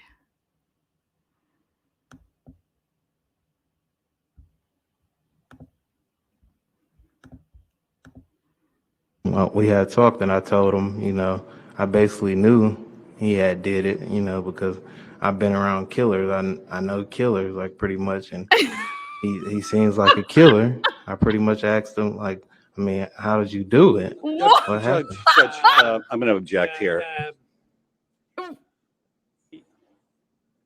He has no way of knowing who's a killer and who isn't, Right. other than where he has personal knowledge. Witty are not part of this. Wait, hold on. Important thing to note here.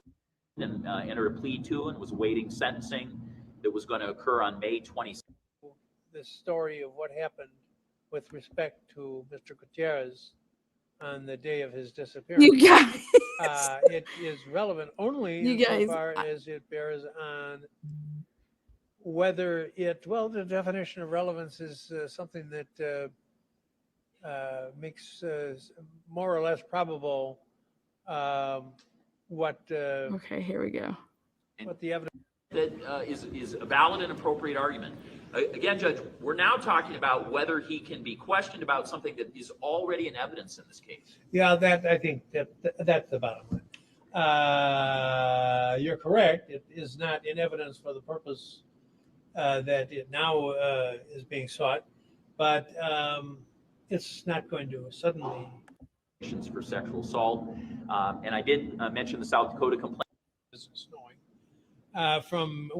The court is denying my motion to admit as to them swapping stories about their drug transactions.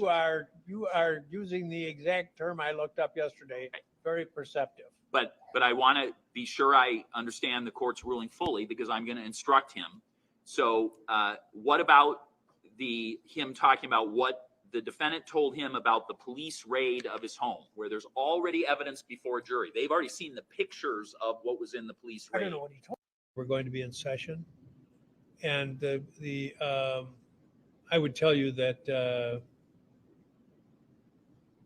it would be unlikely that court would not be held if there's less than about 3 or 4 inches of snow, unless it's blizzard and the roads are severely impacted. So we would generally press ahead, but we have to be realistic about the possibility that there'll be a problem. So is that a situation that wouldn't work for anyone? that if we, either by your calling in here or Okay, you Baker, being what's called up? from here, we let you know whether you should come in tomorrow or not. Anybody have any thoughts on that? Or a better way? Well, think about it, and we'll talk about it later as we get more updates on the weather. Okay, you guys are going. Go ahead, Mr. Graveman. Mr. Washington, when last we were in court, I asked you a Here we question go. about what, if anything, that the defendant told you about a police search of his house involved in the investigation. Okay. What, if anything, did he tell you about a search of his home? Well, he told me that you guys had raided his house or whatever, and that you had found a nice amount of money and a little bit of weed. And what did he tell you about? What, if anything, did the defendant tell you about where his house was, and did he describe his house to you in some way? He told me that he lived in Mequon and that he owned his house. He said it wasn't big as everybody else's house, just a small little house, but he owned it. Okay. Was there a time when you were observing the defendant when it appeared to you he was having a nightmare? Yes. And what do you remember about that incident? I remember I was laying there the night before. I told him about it the next day, but I was laying there and I was reading my book and I heard him shout in his sleep before he woke himself up. And what did he shout that you heard? He said, "Die, die, die, motherfucker." He You're just quoting mouths it to Inspector him. Hammer?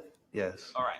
And so, did you ever have a discussion with the defendant about this nightmare that you heard him have, or these? You guys, watch what the DA says. He mouths it to him. Watch this. Wake up. Watch this. I couldn't believe it. You being called from here, And what did he tell you about? What, if anything, did the defendant tell you about where his house was, and did he describe his house to you in some way? He told me that he lived in Mequon and that he Mequon. owned his house. He said it wasn't big as everybody else's house, just a Here it comes. smaller Watch it. house, Here but it he owned comes. it. Was there a time when you were observing the defendant when it appeared to you he was having a nightmare? Yes. And what do you remember about that incident? I remember I was laying there Watch the the night DA. before. I told him about it the next day, but I was laying there and I was reading my book and I heard him shout in his sleep before he woke himself up. And what did he shout that you heard? He said, "Die, die, die, motherfucker." And you're quoting as best you remember? Yes. All right. And so, did you He's ever like, have a "What?" discussion with the defendant about this nightmare? He that can't you even heard keep him a straight have, or these face. words he said? Yes, I did. Okay. And so, if you know, about how long after that happened did you bring it up to him? I brought it up to him the next day. Okay. And what did you say to him about it? I pretty much told him, I asked him about the situation about that he was locked up about, and I told him that he was talking in his sleep or yelling about some stuff in his sleep, and he was like, "What did I say?" And I pretty much told him what he said, and he's like, "Yeah, are you serious?" And I'm like, "Yeah, you said it." So I asked him a question. I'm like, "Did you do it?" Like, what? You know what I'm saying? I think you did it. And we went from there. And so, what did the defendant respond when you said, "I think you did it," based on the nightmare? What did he say? I told him to look me in my eyes and tell me that you didn't do it.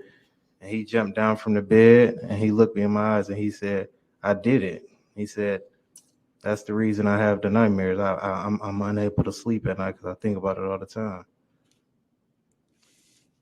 Was there a discussion at some point where the defendant said to you, "Is it that obvious?"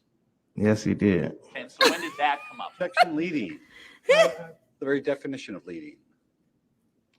rephrase your question. When, if ever, did the defendant say to you, This is it what I that look like in obvious?" trial. Objection, same exact same question. Yeah, This That is taught this is in some me law in Colorado. I schools was that like, that's not a leading question. Others, like the one I attended, say it is. So it's not firmly settled, but I do think in the final analysis, it tends to suggest an answer, so the objection is sustained. In the discussion that you had where he looked you in the eye and said he did it, what else did he say? Meaning the defendant. Well, after we had talked, and I told him, I basically knew he had did it, because I've been around killers. I know killers like pretty much, and he seems like a killer. I pretty much asked him like, I mean, how did you do it? What happened? Judge, I'm going to object here. He has no way of knowing who's a killer and who isn't, Right. other than where he has personal knowledge, That was opinion. such as something he would have observed with his own senses. And then there's people who might make He's that like- statement based upon the hearsay that we talk about all the time, and that's not even been stated here. So he's making a judgment just based upon a dream, a nightmare. no basis at all, really, in fact, that would ever be considered admissible in a court. So please disregard that entire statement. Any question? Thank you. So when you asked the defendant, how did he do it? What was said next?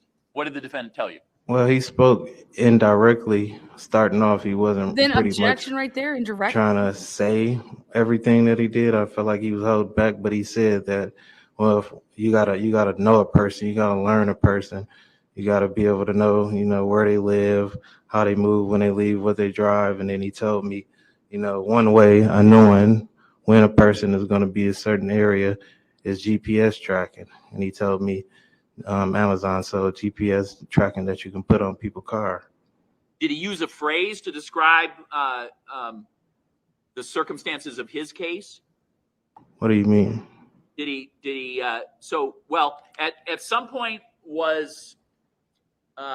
were you aware of a nickname that some people had given the defendant?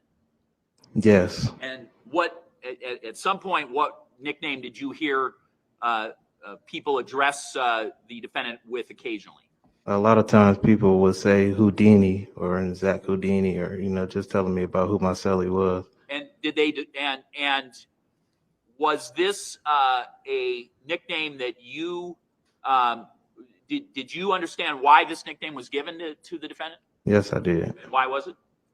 Objection. What's the relevance? What on earth is the basis? Because of what the defendant's reaction is to the nickname. So my offer of proof is when the defendant Wait, was no, judge. Well, I- no, he's talking. No, but I He's think, talking. okay, when the defendant was confronted with this nickname, he, according to the Well, witness, there was a perhaps- reaction that is relevant. Judge, I think that we had, in fact, the court instructed us to not go into all this Well, arguing about evidence in well, front of the yeah. jury.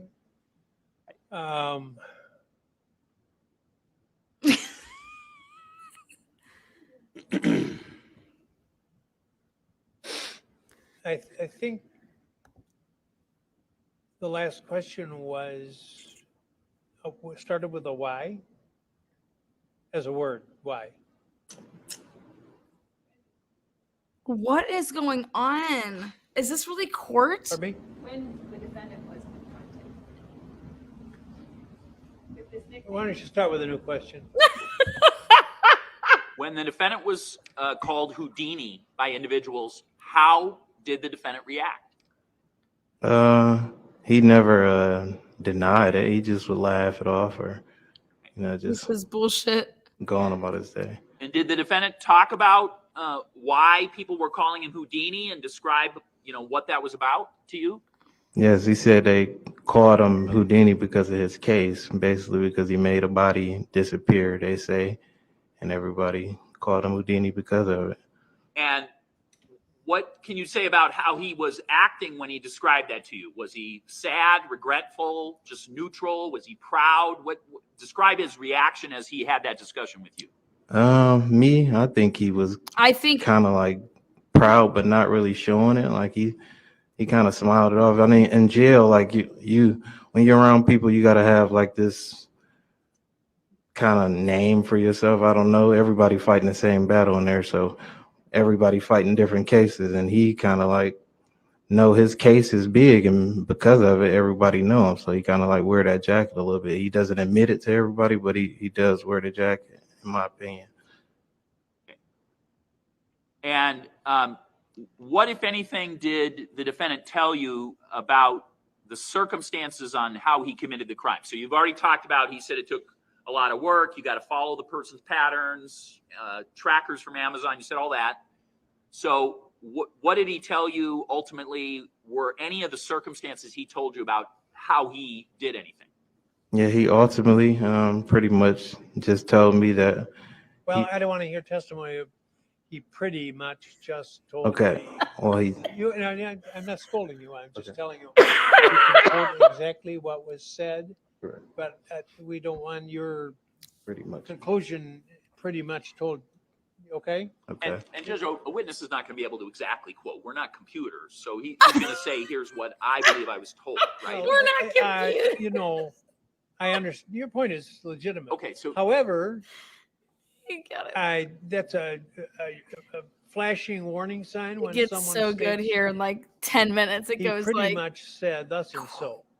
You may be able to access the information you seek with a different question, but we're 9 days into this trial. Yeah. We don't want to ignore flashing warning signs. okay. So what did the defendant tell you about how he he's trying to pull off the Johnny Depp how he man committed bun. the case that he's charged with, and what the circumstances were? He said He's that he had seen this person, and he said he stabbed him, and he blacked out. He said he stabbed him, and I just blacked out. And he said he eventually wrapped the body up in garbage bags and got rid of the trash. He threw the trash out. And I asked him, what did he mean by that? And I said, what, like dumpster or trash? And he said, once it's gone, it's gone. It's gone. It's gone. Holy shit! What? What if anything did the defendant say about whether after Look at them. So like this is really happening. killing this person? Well, all right. So This guy sucks. based on what you've said, Okay, you guys, this DA is horrible. I mean, who voted for him? putting in trash bags, it won't be found. Did you ask him any follow-up questions about things like how he moved the body? Yes. Okay. And what did the defendant tell you about how he moved the body of this person? Well, I asked him, like, cause I'm like, you did this by yourself, pretty much. Well, you did this by yourself, and he said yes. He said he took him on his own. He didn't have his help with his brothers, because you guys said that his brothers was involved with this. He said he did not have any help. He did it all by himself. And I'm looking at him like, okay, don't look. I don't know if he was telling me the truth or not, because he was not a big guy, but he said, you should have seen me before I came in here. He was like, I was real cut. I was healthy. I was strong. When I first came in here, everybody was calling me Superman.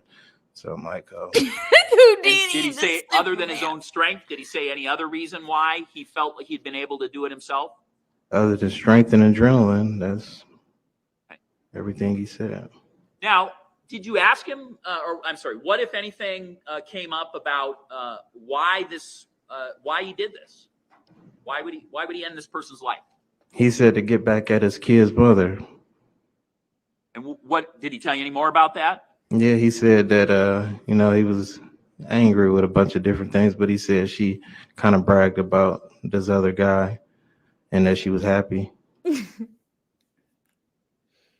He didn't really want his kids around that. When his kids around what?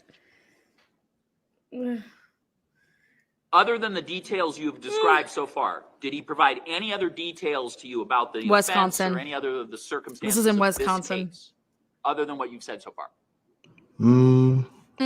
He didn't really speak much. He told me what he told me, but he did say, no case. I mean, no body, no case. And that was where he left it at pretty much. He said all this Now, shit to his when you were random originally celly. briefed by the government, Mhm. Chris Watts is were making you prayer asked books. This about guy's whether just you knew of telling him any other everything. crimes? Yes. Okay. And that was back in 2022, Let's pray. correct? Let's Correct. cut people up. And did you bring this particular incident that you have told us you heard from the defendant? Did you bring that up originally when you talked to authorities? I thought about it, but I did not. Okay, so can you describe to the jury why, if you had already been confessed to by the defendant, This is why when horrible. you were debriefed in 2022, This is real. I you can't believe didn't this is choose a real to share case. this with anybody, any authorities? Initially, I didn't know if me being federal, that would be something that I could use. Look at the and judge. then I also didn't want to deal with everything that came with it. Like What do you mean by that? like being put out in the open, like over the news, all over the media, that comes with risk factors. That's a lot of stuff that I wasn't really know if I was ready to deal with. So, best you remember, had you told anyone about what the defendant had told you up until just a few months ago? No. Okay. So, do you have an attorney in your case? Yes, sir. And who's the first person that you decided finally to share this information with? Who'd you tell first? Hey, I know some facts about what Zachariah Anderson did. My lawyer. Okay. And did you and what were your instructions to that person? So when you told them, This is did you everything's ask leading. that person, hey, tell somebody this, or what happened? I talked to him about, because like I said before, he asked me, what all did I know at this time? Like, are you sure you don't know anything else? And I pondered about bringing just that up can't believe again. this right now. And I brought it up to him. I was like, well, I do know something. And he said he was going to look into it. And he got back to me and he told me, you really should speak up about it. And after hearing that from your lawyer, did you Who's what not decision present did you in the make? courtroom? I spoke up about it. No more further questions.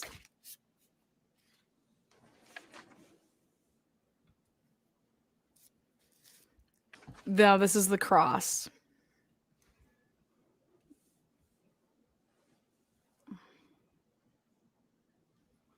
I'm gonna have to pour myself a drink.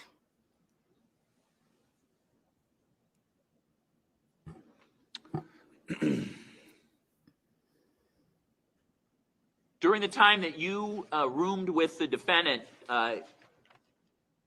describe his sleeping habits if you can. He barely sleeps. That was one of the reasons we was able to get along. I mean, we both had different schedules. Well, he didn't sleep really at all. Objection, relevance. He didn't really sleep at all. He didn't really sleep at all. Goes to the discussion of the nightmares that he had, and is a part of the discussion where. Go ahead. Go ahead. Yeah, well, he barely sleeps. Like I say, before I Then got when in the did he have a room was nightmare? that he had told me from the dribble, like, dude, if you On snore the dribble. or anything, I can't be sealed up with you. I'm either go to the hole or you gonna go to the hole, because I barely sleep at night, and when I do sleep, I like to stay asleep. And I'm like, okay, so being in the cell with him, it worked out fine. That's why we was pretty much good cellies, because I stay up all night and he stays up all night, so he goes to sleep first. By the time he falls asleep or drift off for a little bit, I fall to sleep too, and it's pretty much breakfast after that. From the dribble.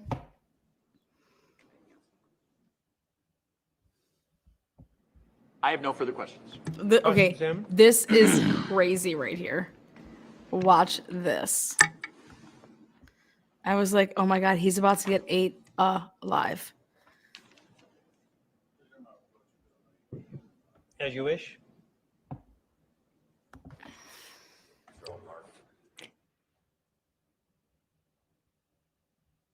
So show this counsel to us before.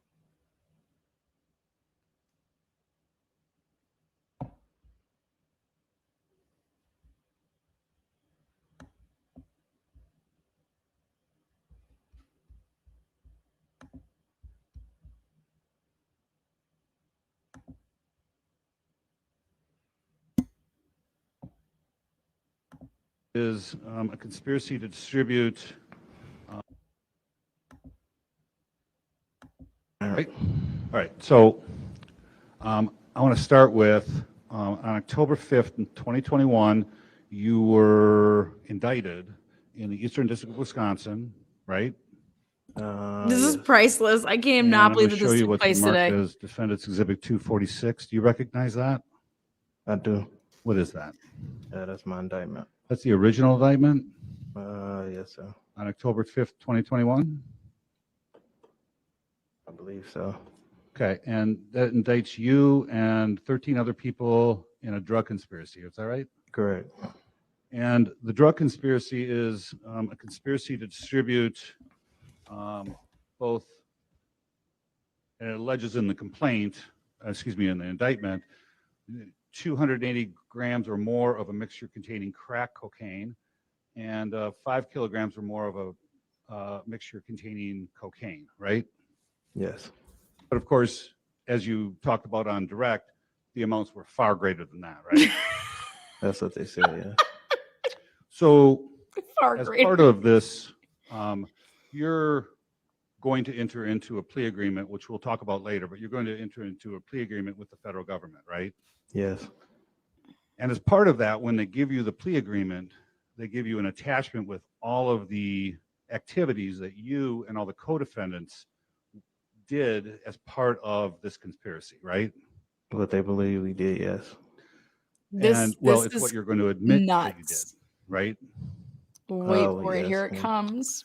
So because you can't enter into this plea agreement unless you admit your guilt, correct? Correct. All right. So in this case, you and Brian Phillips and Gerardo Laro are accused, or at least in the attachment to the plea Gerardo agreement, Lardo. of pooling money to buy kilos of cocaine, right? Yes.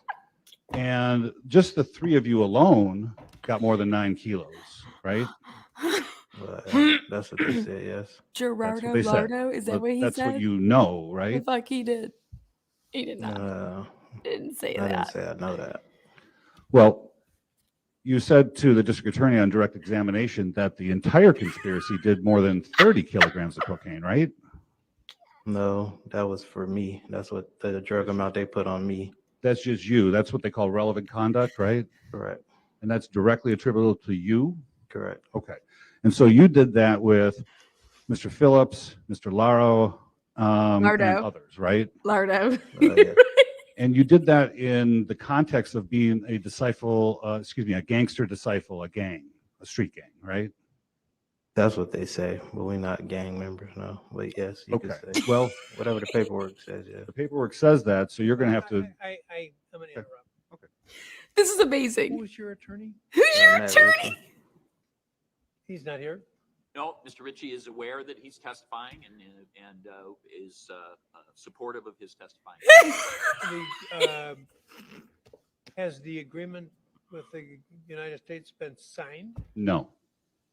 Not a signed agreement, but not only has the U.S. attorney approved this testimony, but so has his lawyer. But it hasn't gone to judgment yet. Correct? Are the attorney's aware he's testifying? Yeah, I spoke to him yesterday Not morning. just about what he allegedly heard from the accused, but also as to his own alleged criminal misconduct. Well, I mean, he's aware if you testify in a case like this that there will be questions asked to you about. I mean, this is a attorney who has entered a federal agreement with him and was the one who coordinated his testifying with us.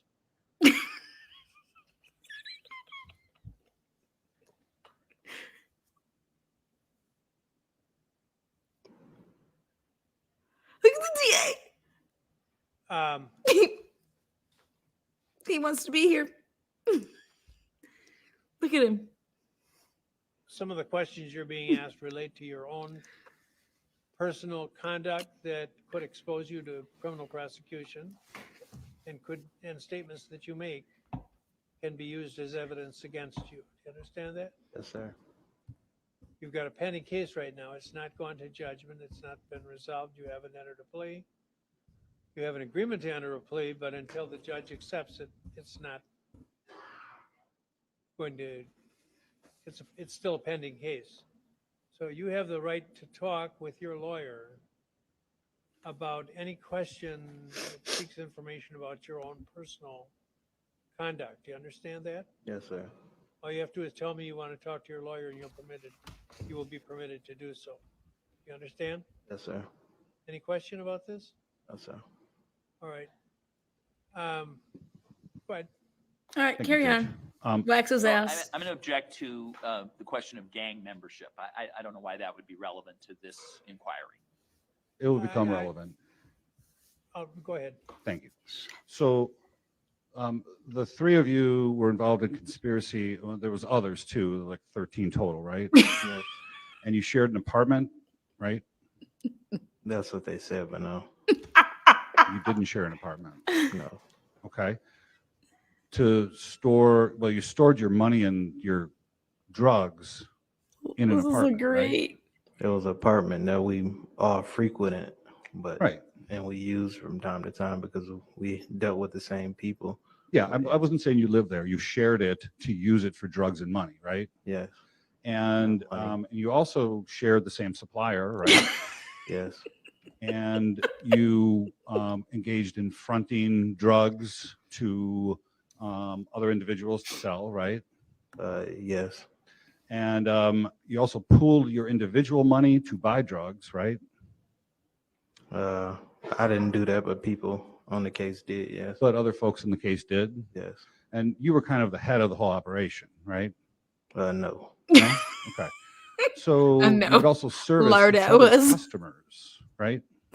Okay. yes, So you would share drug supplies and drug packaging, and is that right? yes, And you would also share rental cars in order to service drug sales, right? well, that's what they said, but I didn't do that. No, You didn't do that. no, Okay. So, and most importantly, the whole thing was designed for you to protect each other from detection by law enforcement, right? that's what they said. That was their opinion. Well, You're agreeing to so it. let me just get this straight then. When you go to enter your plea in federal court in front of Judge Edelman, hmm you're going to deny that.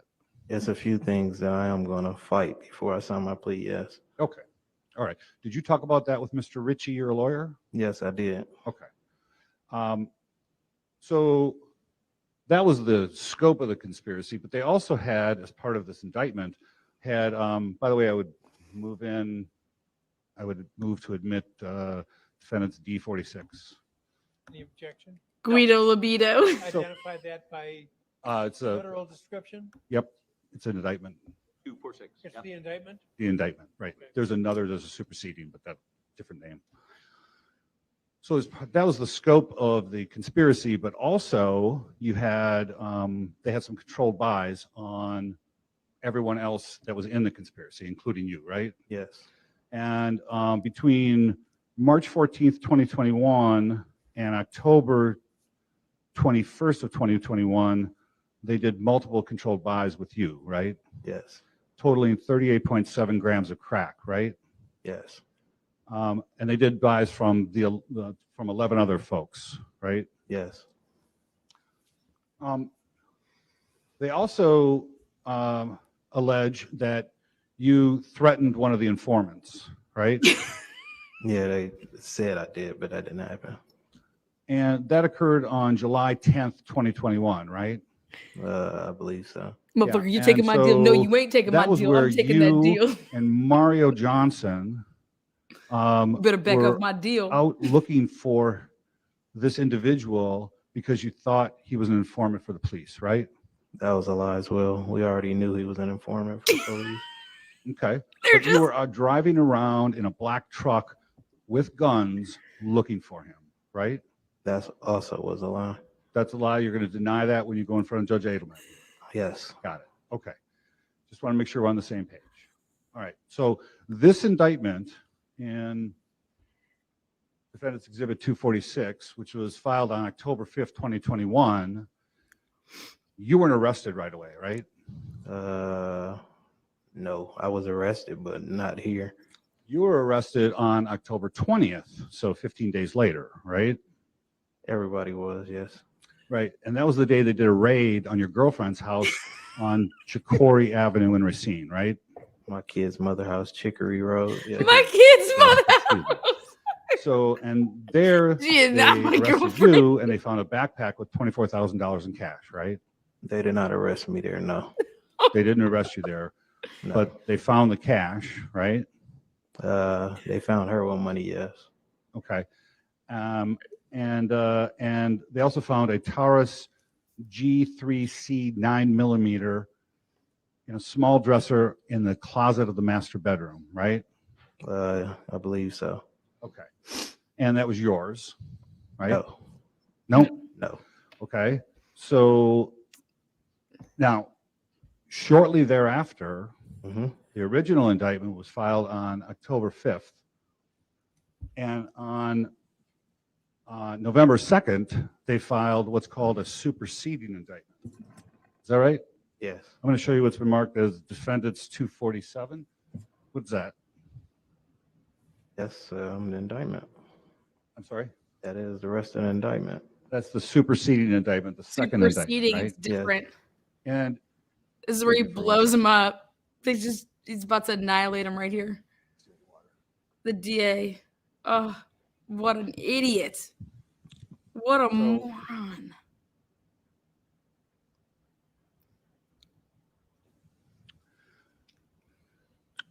just about a week after they raid your girlfriend's house, you said they didn't arrest you right then? No, When did they arrest you then? they arrested me on the highway. Because you weren't at the house when they raided it? I didn't live there. That wasn't my home. But when they did the indictments and they came and rounded everybody up, I was on the highway. Everybody else was at their homes. Okay. So in the original indictment, they charged you with a conspiracy. First, I would move to admit Defendant's 247, the superseding indictment. Well, subject to the questions. So far, there hasn't been any questions. We identified it. He identified it. Okay. Received. So the original indictment alleged a conspiracy running from January of 2020 until October 5th, 2021, right? I believe so. And also one additional substantive count of you delivering crack cocaine on April 21st, 2021, right? Yes. Are we talking about the original indictment, 246? Yes, I'm again? going to compare them to, right? Okay, so Judge, I'm going to object to the nature of the question of comparing an indictment that no longer exists to the new one. I have no objection to getting into the new one, but why does the comparison matter in terms of this witness's Well, I'm just going to veracity? assume, and correct me if I'm wrong, that was part of the. Why doesn't he get up out of his chair not once? Like, God forbid you fucking move out of your chair. Well, I don't assume understand. This will be, this I'll- is not I don't- I don't get I'll it. make it relevant, Judge. I need All a, right. I need About in the a next question. All right. Well, I'm not comfortable with just as, apologize, Judge, I'm not comfortable with assurances I'll make it relevant. That's, Well, Uh, so I'm ready to pound. I'm well aware. I'm on notice. Thank you, Judge. So the superseding indictment then adds a count for you, a felon in possession of a weapon, right? Correct. And they could have, if they wanted to, you're familiar with what a 924C is, right? Yes. So a 924C is a federal statute that charges possession or use of a firearm in relation to a drug trafficking crime, correct? Correct. And you've talked about that with your lawyer, right? Yes. And that contains a 5-year mandatory minimum consecutive to any other case, right? Yes. And if it's used, or if it's drawn, it's 7 years, and if it's used, it's 10 years mandatory, right? I believe so. Okay. So, but they didn't charge you with the 924C. They just charged you with the felon in possession, correct? This is great. Hold on. I'm going to object to the relevancy of this. Again, what we have right now is that this is an indictment. I believe that I have it written down as dated November 2nd, 2021. So it predates anything that has gone on in our case, predates any contact with our case. So why would whatever the maximum charges versus what the federal government charged him, why would that be relevant to his veracity in this case, to his being? Let's, you're welcome to go upstairs if you want, but I'm hoping this will be brief, and you can remain down here if you prefer. Don't talk about the case, please. They needed a sidebar there because stuff was getting heavy. I thought he was Bob Barker with the mic. I was like, oh my God, he's about to say, it's a new car.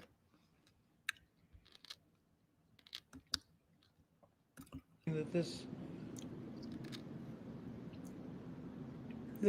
superseding indictment was submitted, was No, this is returned this before is trial.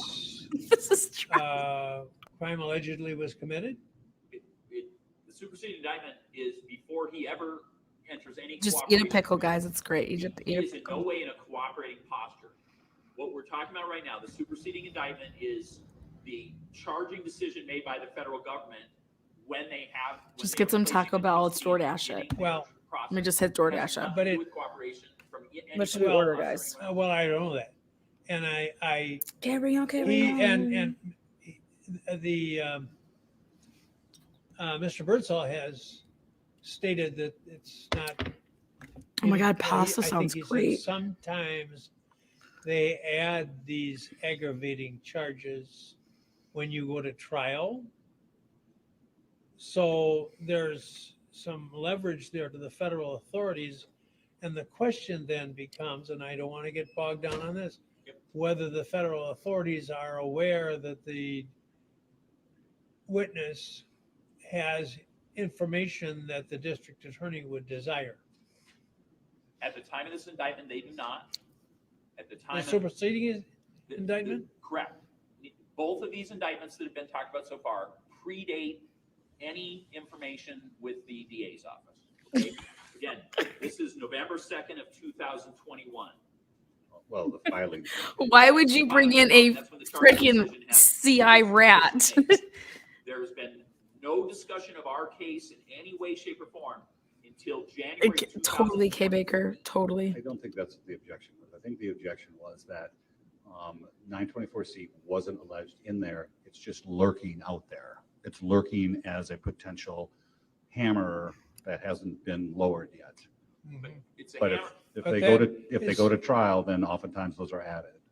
But that could be just, I'm sure this wouldn't be stated, but it could be used as leverage just to prevent the defendant from exercising his trial right. That's correct. That's exactly what it's used for. It's what we do nowadays in the. I know. courts. Feels to me like that's an inappropriate question to say you It might haven't be. been charged with something where if you exercise your right to a trial, you will get this extra Yeah, but We're it's, talking it's about true. What theory is or what reality is. reality. That how is that? How does that go to his credibility? He's allowed to go to trial. So something held over his head about whether he goes to trial is not commenting on his credibility as a witness. We're not commenting on his credibility as a witness in that regard. What this all is shaping up for is why he's here today. And he's here today because he's cooperating.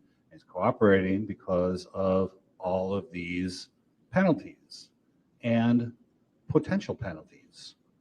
So the ones Yeah, but the possibility of being charged with these aggravating matters may be as much related to the desirability from his point to making a deal, but not this specific deal of assisting the district attorney in Kenosha. That's true. How is this jury It following? might be a little speculative. I can just have a couple of questions about it and move on. It's not a centerpiece of my cross-examination. And it feels like he's either being asked to speculate on Y- what y- happens. You in just the let him federal system. speculate the And whole. this is, as far as I know, this whole is direct. through the federal system. Let him He speculate on a certainly damn cannot testify as an expert about- nightmare. I mean, it's speculative for him to talk about the federal system. I'll ask him. He already, What's we already up? know he has a What's lawyer. that? We already talked about it with his lawyer. I'll ask him. He Well, I'll ask him what he knows about it. he will be asked whether it's common. This was the question that was asked that I objected to. Is it common in the federal system for people to add this particular indictment? No, yeah, And so you would face those consequences. That was not How my will he question. know what's That common? was not my question. Well, why don't we do this? Why don't you rephrase your I will question? do that. I'm open to some area of inquiry on this line, but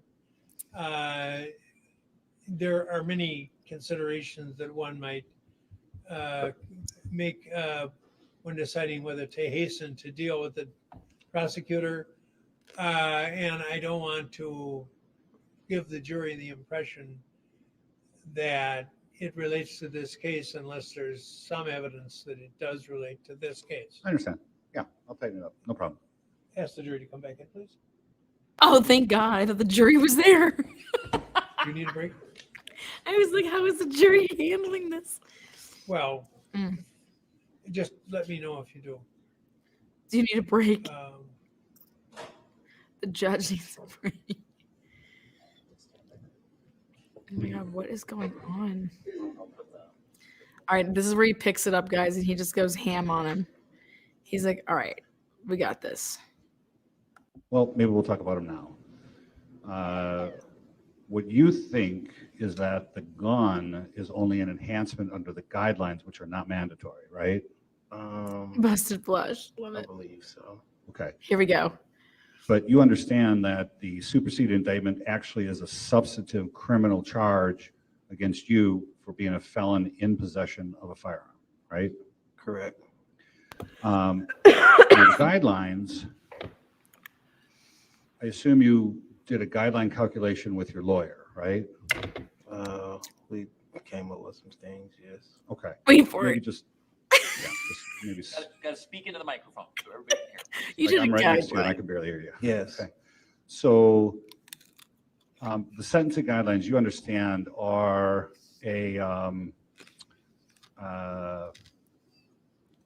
a situation where they have a whole set of criteria to determine what a recommendation to a federal judge will be about your sentence, right? Correct. And those are just recommendations, but they're oftentimes followed. Is that your understanding? No. No, they're just recommendations. Correct. And in your case, Oh God, here we go. there's Here we go. those are based on having a look at your criminal history, right? I believe so. And then so there's two aspects. One is the criminal history, and the other is the actual offense, right? Yes. And so they take the actual offense and they come up with what they call offense levels, right? Yes. And there's a base offense level for the offense itself, right?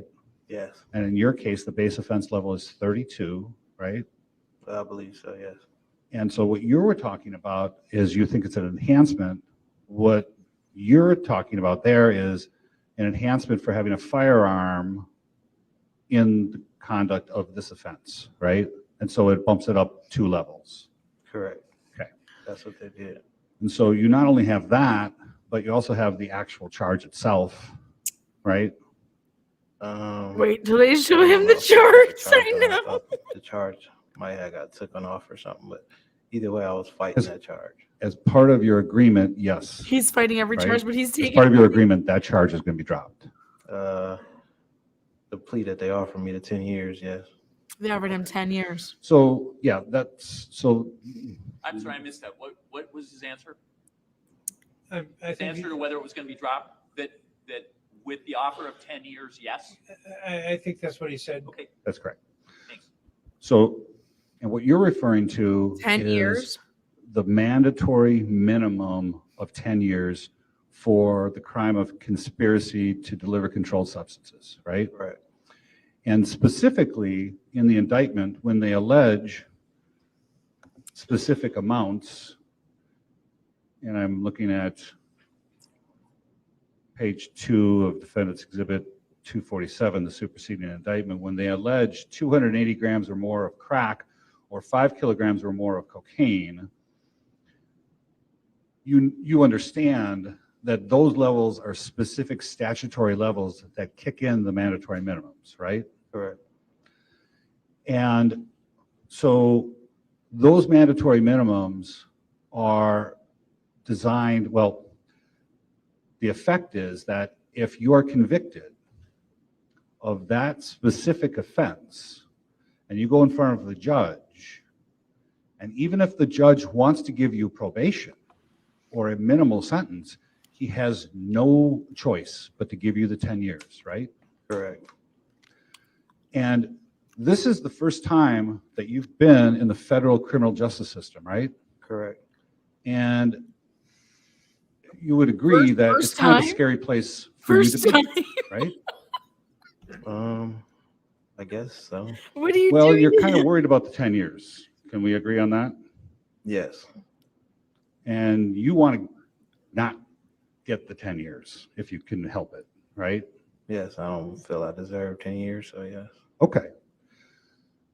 And so I'm sure you talked about this with your lawyer, but the only way, the exclusive way to not do the 10 years is to cooperate with the government, right? Correct.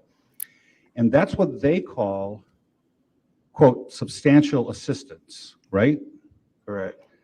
And the way it works, you tell me if this tracks with your understanding and your discussions with your lawyer, but you agree to provide substantial assistance to the government, and then they decide whether or not it's substantial, right? I believe so. And then they decide if it is substantial in their view, that they will file a motion with the court to go below the mandatory minimums, right? Well, I believe so. And Exactly. unless they file that motion, you're going to get the 10 years, right? I believe so. So any cooperation you provide, whether it's Boom. a debrief in front of agents or testimony in live court, it better be happy, it better make the government happy, or they're not going to file that motion, right? I believe so. Okay. I mean, this is a discussion you had with your lawyer, isn't it? Well, Right. you've inquired about this several times. Okay. And I'm a little uncomfortable about your asking him questions about his communications with his Privilege. attorney. Oh, okay. Well, I will not do that anymore. I'll just ask him what he understands. No, you won't. Don't move to something else. Moving on. We're talking about there are privileges in our law that, as a general statement, with some exceptions, communications that you have with your physician or healthcare treatment discussions generally can't be admitted in court without your permission. We don't even know about your STDs, buddy. A conversation you have with a religious figure, like going to confession or some equivalent, depending on your We don't even know if you got Ash religious Wednesday beliefs, on you. generally can't be admitted in court. Spousal communications, and that's expanded to other relationships. Also, he said But there are you some don't even have a areas that can't girlfriend. be This is baby inquired mama. into in court, including conversations that you have with an attorney who's representing you in a case. are generally can't be exposed in court without the a waiver by the defendant. I And want him because as the my attorney is judge. I not swear. here I'd be like, oh, consult with yes. this man, I'm just going to ask that Mr. Birdsall go to another area. Just move on. Be And gentle. that's what he's going to do. Thank you, Judge. So this superseding indictment is filed on November 2nd, 2021, right? Correct. You are in custody. Well, you're in custody by that point. And you're somewhere in some You just federal burped. holding place, right? Just- Did you immediately come to Kenosha? After a couple of months, once they transferred me here from down south, yes. Sorry. From down south. That's because I told you I was pulled over like Jeff. on the interstate, so I was in Memphis. Oh, I see. I didn't realize you were out of state. They Okay. extradited So him. it took a little time for you to get extradited back here? Correct. Okay. So when you do come back to Wisconsin, though, you come right to Kenosha, or do you go to one of the other federal holding places? They brought me here. To Kenosha, Correct. in KCDC. I went to the county jail first. Okay. And then you get transferred out to KCDC. Correct. All right. And there's a bunch of other federal inmates there I'm too, really right? happy You guys want to watch this with me? Correct. This is insanity. So you're housed, if I understood your direct testimony, for about 5 weeks from December 22nd, 2021 to You guys, this really happened in a courtroom today. Like this happened when I was watching the Marquette game. And I'm like, what the hell is going on? I'm like, who is this guy in shackles? I'm like, what? I'm like, oh my God, his lawyer's not even there. I'm like, wait, I was like, there's no way he's testifying like this unless he does not have full transactional immunity. Mofo's gonna get full transaction immunity guaranteed. Or guys, I mean, you think he could just go back in the slammer after everyone knows that he just took to long crime trial network? Like you just can't go back in. Yo, I saw you today, bro. My girl told me that she saw you looking all fresh in your orange gear. I heard what you did to that white boy. January 31st, 2022, right? You a dirty so. dog. Okay. And that's the period of time when all of the testimony that you stated on direct about what Mr. Anderson said to you and all that, that's when all that supposedly took place, right? Okay. How does he go back? So, here? Yes. so you get moved out on January 31st to some other place inside KCDC? Yes. And I believe you said in your statement to officers that it was some sort of classification change? Yes. What was the classification change? He's not gonna Objection he's- irrelevant. Objection. Overruled. I'm a federal inmate, so our level starts at 4. I'm a federal So we inmate. initially not supposed to be back there with those guys, but they didn't have the space. And Zach had told me that I was initially going to get moved. Eventually, he was telling me to get my level lowered if I wanted to stay back there because I was a good cellie. But I was new there. I wasn't finna get tickets or go to the hole. I wasn't or mess finna up get no myself, so ticket. I didn't do nothing about it, and they moved me. Okay, was so good you're a selling though. classification 4. I don't really know how this works. So how high does that go? I'm not sure. I done heard people have 5s and stuff like that, but a 4, from my understanding, is supposed to be minimum status, something like that. Okay, 5's so max. 4 is minimum, but like higher is Minimum worse? as well. You don't know. Lower 2s and 1s or 2s and 3s are what they call bad, I guess. I don't Okay, know. so it gets worse as you go down. Bad. Okay. So, but in any event, you move on January 31st to some other location within the KCDC. Yeah, correct. All right, so then just a week later, your attorney, Mr. Ritchie, gets a letter from Assistant United States Attorney Catherine Oh my God, this is Kalapka freaking Ivory, crazy. right? Any It's other what's called a pickle? proffer letter. You know that term, right? Correct. So sometime in that week is when you must have talked to your lawyer, right? I Objection believe irrelevant. so. When he talked to his lawyer and calls Well, for that question's all right. It's Not ask him what he said. It's yeah, a timeline. You that's could all ask right. about a timeline. In fact, I'm going to ask about I someone's believe so, yeah. lawyer's Okay. timeline. So you finished with housing with Mr. Anderson. You talk to your lawyer, and 7 days after you leave his cell, you get this proffer letter from the government. Your lawyer gets the proffer letter, right? I believe so. Okay. So, and a proffer letter is an assertion by the federal government to say, we understand you want to cooperate. And if you do, we're going to sit down with agents and you got to tell us everything that you did and all the information you want to share, right? Correct. And what the letter says, it's I don't know if you ever heard the term transactional immunity. Yes, I knew Have it. you heard that?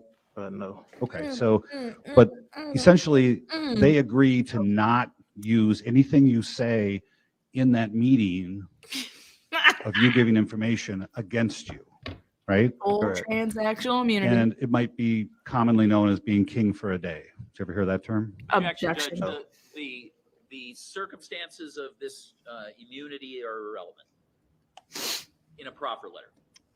Relevant. I mean, just they're out of your directly chair relevant. once. I thought he was in a don't know. wheelchair. I'm not going to lie. I've never seen it, so I have no idea. I asked. I didn't know. Uh, I thought he was literally in a wheelchair that he just Let me couldn't. show you what's been marked as Defendant's Exhibit 248. Is that the proffer letter that your attorney was sent you, or was sent? I believe Well, your so. question's unclear.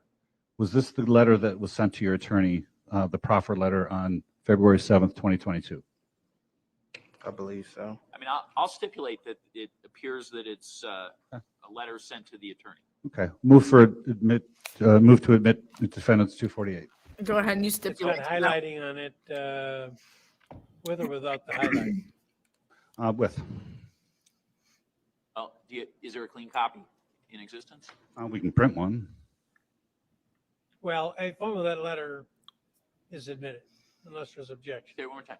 A form of that letter is admitted unless there's objection. No objection. Okay. Okay. So the letter, first of all, you went over this, or you were given a copy of this? Exactly I what believe case is so. this? Okay. And so, and they say specifically that in exchange for your client's truthful statement, the United States agrees not to use any information furnished by your client during the interview directly against him in any civil or criminal proceedings subject to certain conditions and exceptions. Does that sound right? Does Yes. that sound about what you remember? No objection. This has been asked and answered. That's We why already he's asked him, testifying. Were you offered immunity? And I believe he answered yes. Overall, No, but full Does transaction that sound immunity right is different. from your recollection? Yes, I believe Okay. so. So that was on December 7th, 2022. Not December, February 7th, 2022, right? Believe so.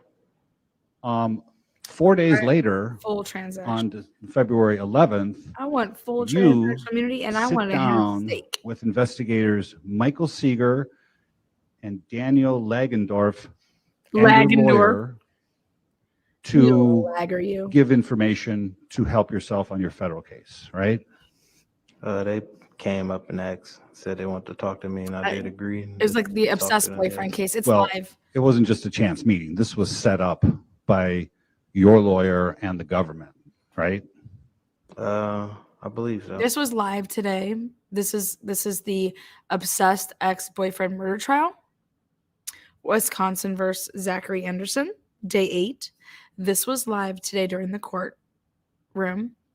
They were in court for about 5 hours. And, you know, they obviously had some breaks and they had some lunch and stuff like that. But this was what the prosecution put on the stand today. And I said I wanted to watch it because I knew that he was basically going to be a CI type informant type of testimony, and I think that one of those is coming in the Idaho4 case if it does go to trial. And so I wanted to see this, and when I watched this, okay, I was like, what in the actual F is going on here? Because I also saw the judge and I was just like, dude, that's who I want to be my judge. Like, he's just like, oh yeah, no, go ahead and just rephrase that. And oh, maybe you should just do this and it's okay. Oh, girl, go try again. Ask that question again. See if you can get it right this time. Sign me up. This is what I need. Oh, Okay. Okay. And so the whole purpose of advancing this cooperation that you were purporting to do Purporting. is to get you out from underneath those mandatory minimums, right? Objection, that's been asked and answered. He's already said that. He that can was ask as many affirmative. times as he wants as a cross examination. yes. So when you had the opportunity a year ago now, you sat down and you told them about a shooting at GRC bar in Racine, right? They asked me about a shooting, yes. Okay. And that was where you and That's Mario correct. Johnson and Akeem first were down in Vice Lord's territory, and Akeem first gets shot, right? He didn't get shot in Vice Lord territory, but the cop said it was Vice Lord's territory, yes. Okay. But he got shot, He did, and you were there. yes. Oh God, he's gonna call him And a so killer. you spent whatever amount of time it was sitting down with them to tell them that it was two individuals by the name of Andrian Harlan and Mark Geeter who were driving around and that they did the shooting. One of them did. They asked me about those gentlemen, yes. And you said that you think one was driving and one did the shooting because you were there, right? I was there, yes. And, Well, oh, sorry. the question and the answer were not totally congruent. You asked him, was he there and did he do the shooting? And he answered, I was there, yes. I didn't ask if he did the shooting. Or, you're correct, I apologize. So actually, Then it you wasn't said that congruent? Harlan was driving and Geeter got out of the car and shot, right? I don't think I said he got out of the car and shot, no, because I didn't see that, but Okay. And the reason you didn't see it is because you were across the street urinating. correct. And yet I'm you done. still sat down with them and told them all of what we just discussed, right? I sat down and told them what I knew of the incident because they asked me about it, yes. Okay. And through that entire interview, just days after you leave Mr. Anderson. Okay, do you guys know the Adnan Syed case? When Mr. M or whatever, he was driving along and he had to take a leak in Lincoln Park. And so he gets out of his car and he walks like across to go take a leak, and he goes like to Heyman Lee's body. And it's like, wait, what? You just can't make this stuff up. And then he decides to go and like, carry on with his day a little bit, drink a 40, and then go tell the police that he came across her body. And I'm just like, that's what reminded me of this when he said he was there, but he didn't see anything as he was urinating. Cell. You don't say a word about this supposed confession to a murder, right? Well, they didn't come asking me about that. They asked me about a certain situation. Okay. So,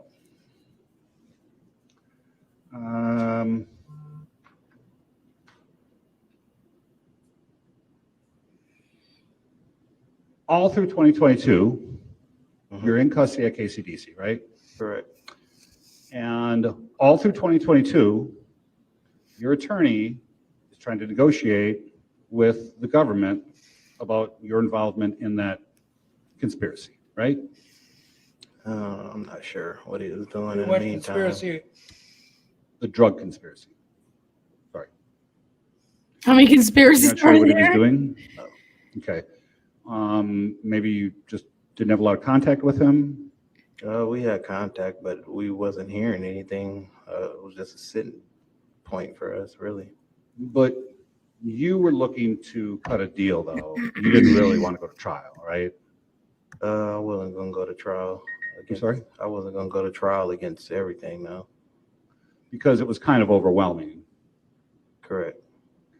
And you understand that, and you understood that, you know, your only path forward was some sort of a deal, right? Correct. And so flash forward to Flash forward, January of fast forward. this year. Just can't. I'm going to show you what's marked as Defendant's 250.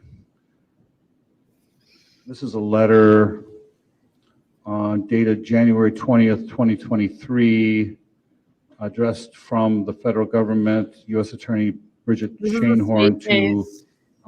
District Attorney Michael Gravely about your cooperation, right? I've never seen this I've before. never seen this. But, okay. About you cooperating in this case. Is that right? He's never seen it. I've never seen that. Judge, he's just testified, All right. Yeah, he's just testified he's never seen it. Never seen it. All right, Yeah. that's fine. So, well, don't comment on the answer. He stated he didn't see it. Yep. All right. And the objection sustained. but but at some point prior to January 20th, 2023, you communicated to your lawyer that you wanted to come forward about Mr. Anderson, right? Yes, I did talk to him. Right?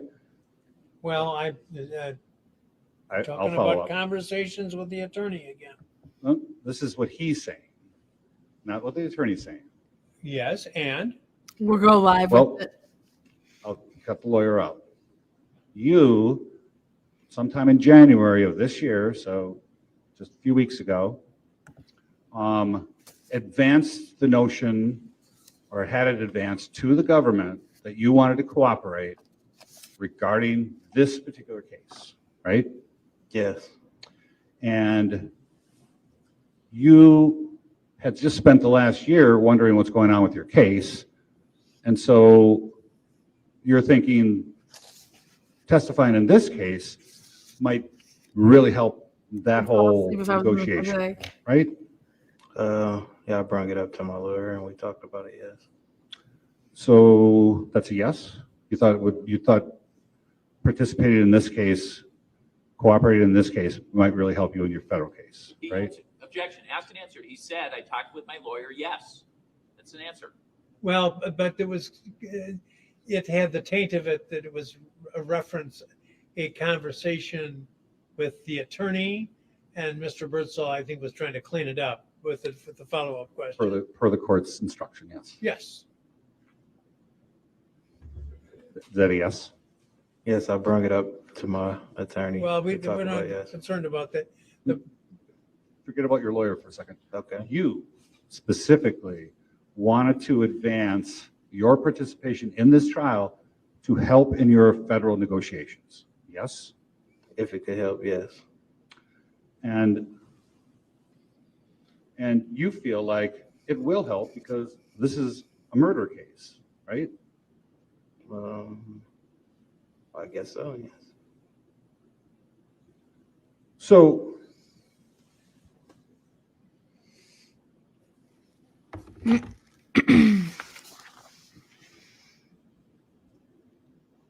This is unreal. I'm going to show you what's been marked as Defendant's 252. I think he's That's being, the plea agreement, the proposed plea agreement that you were going to enter into. Correct. You have to speak into the Did you microphone. inquire Yes. were or are? Good Was- point. This is the one you intend to enter into, right?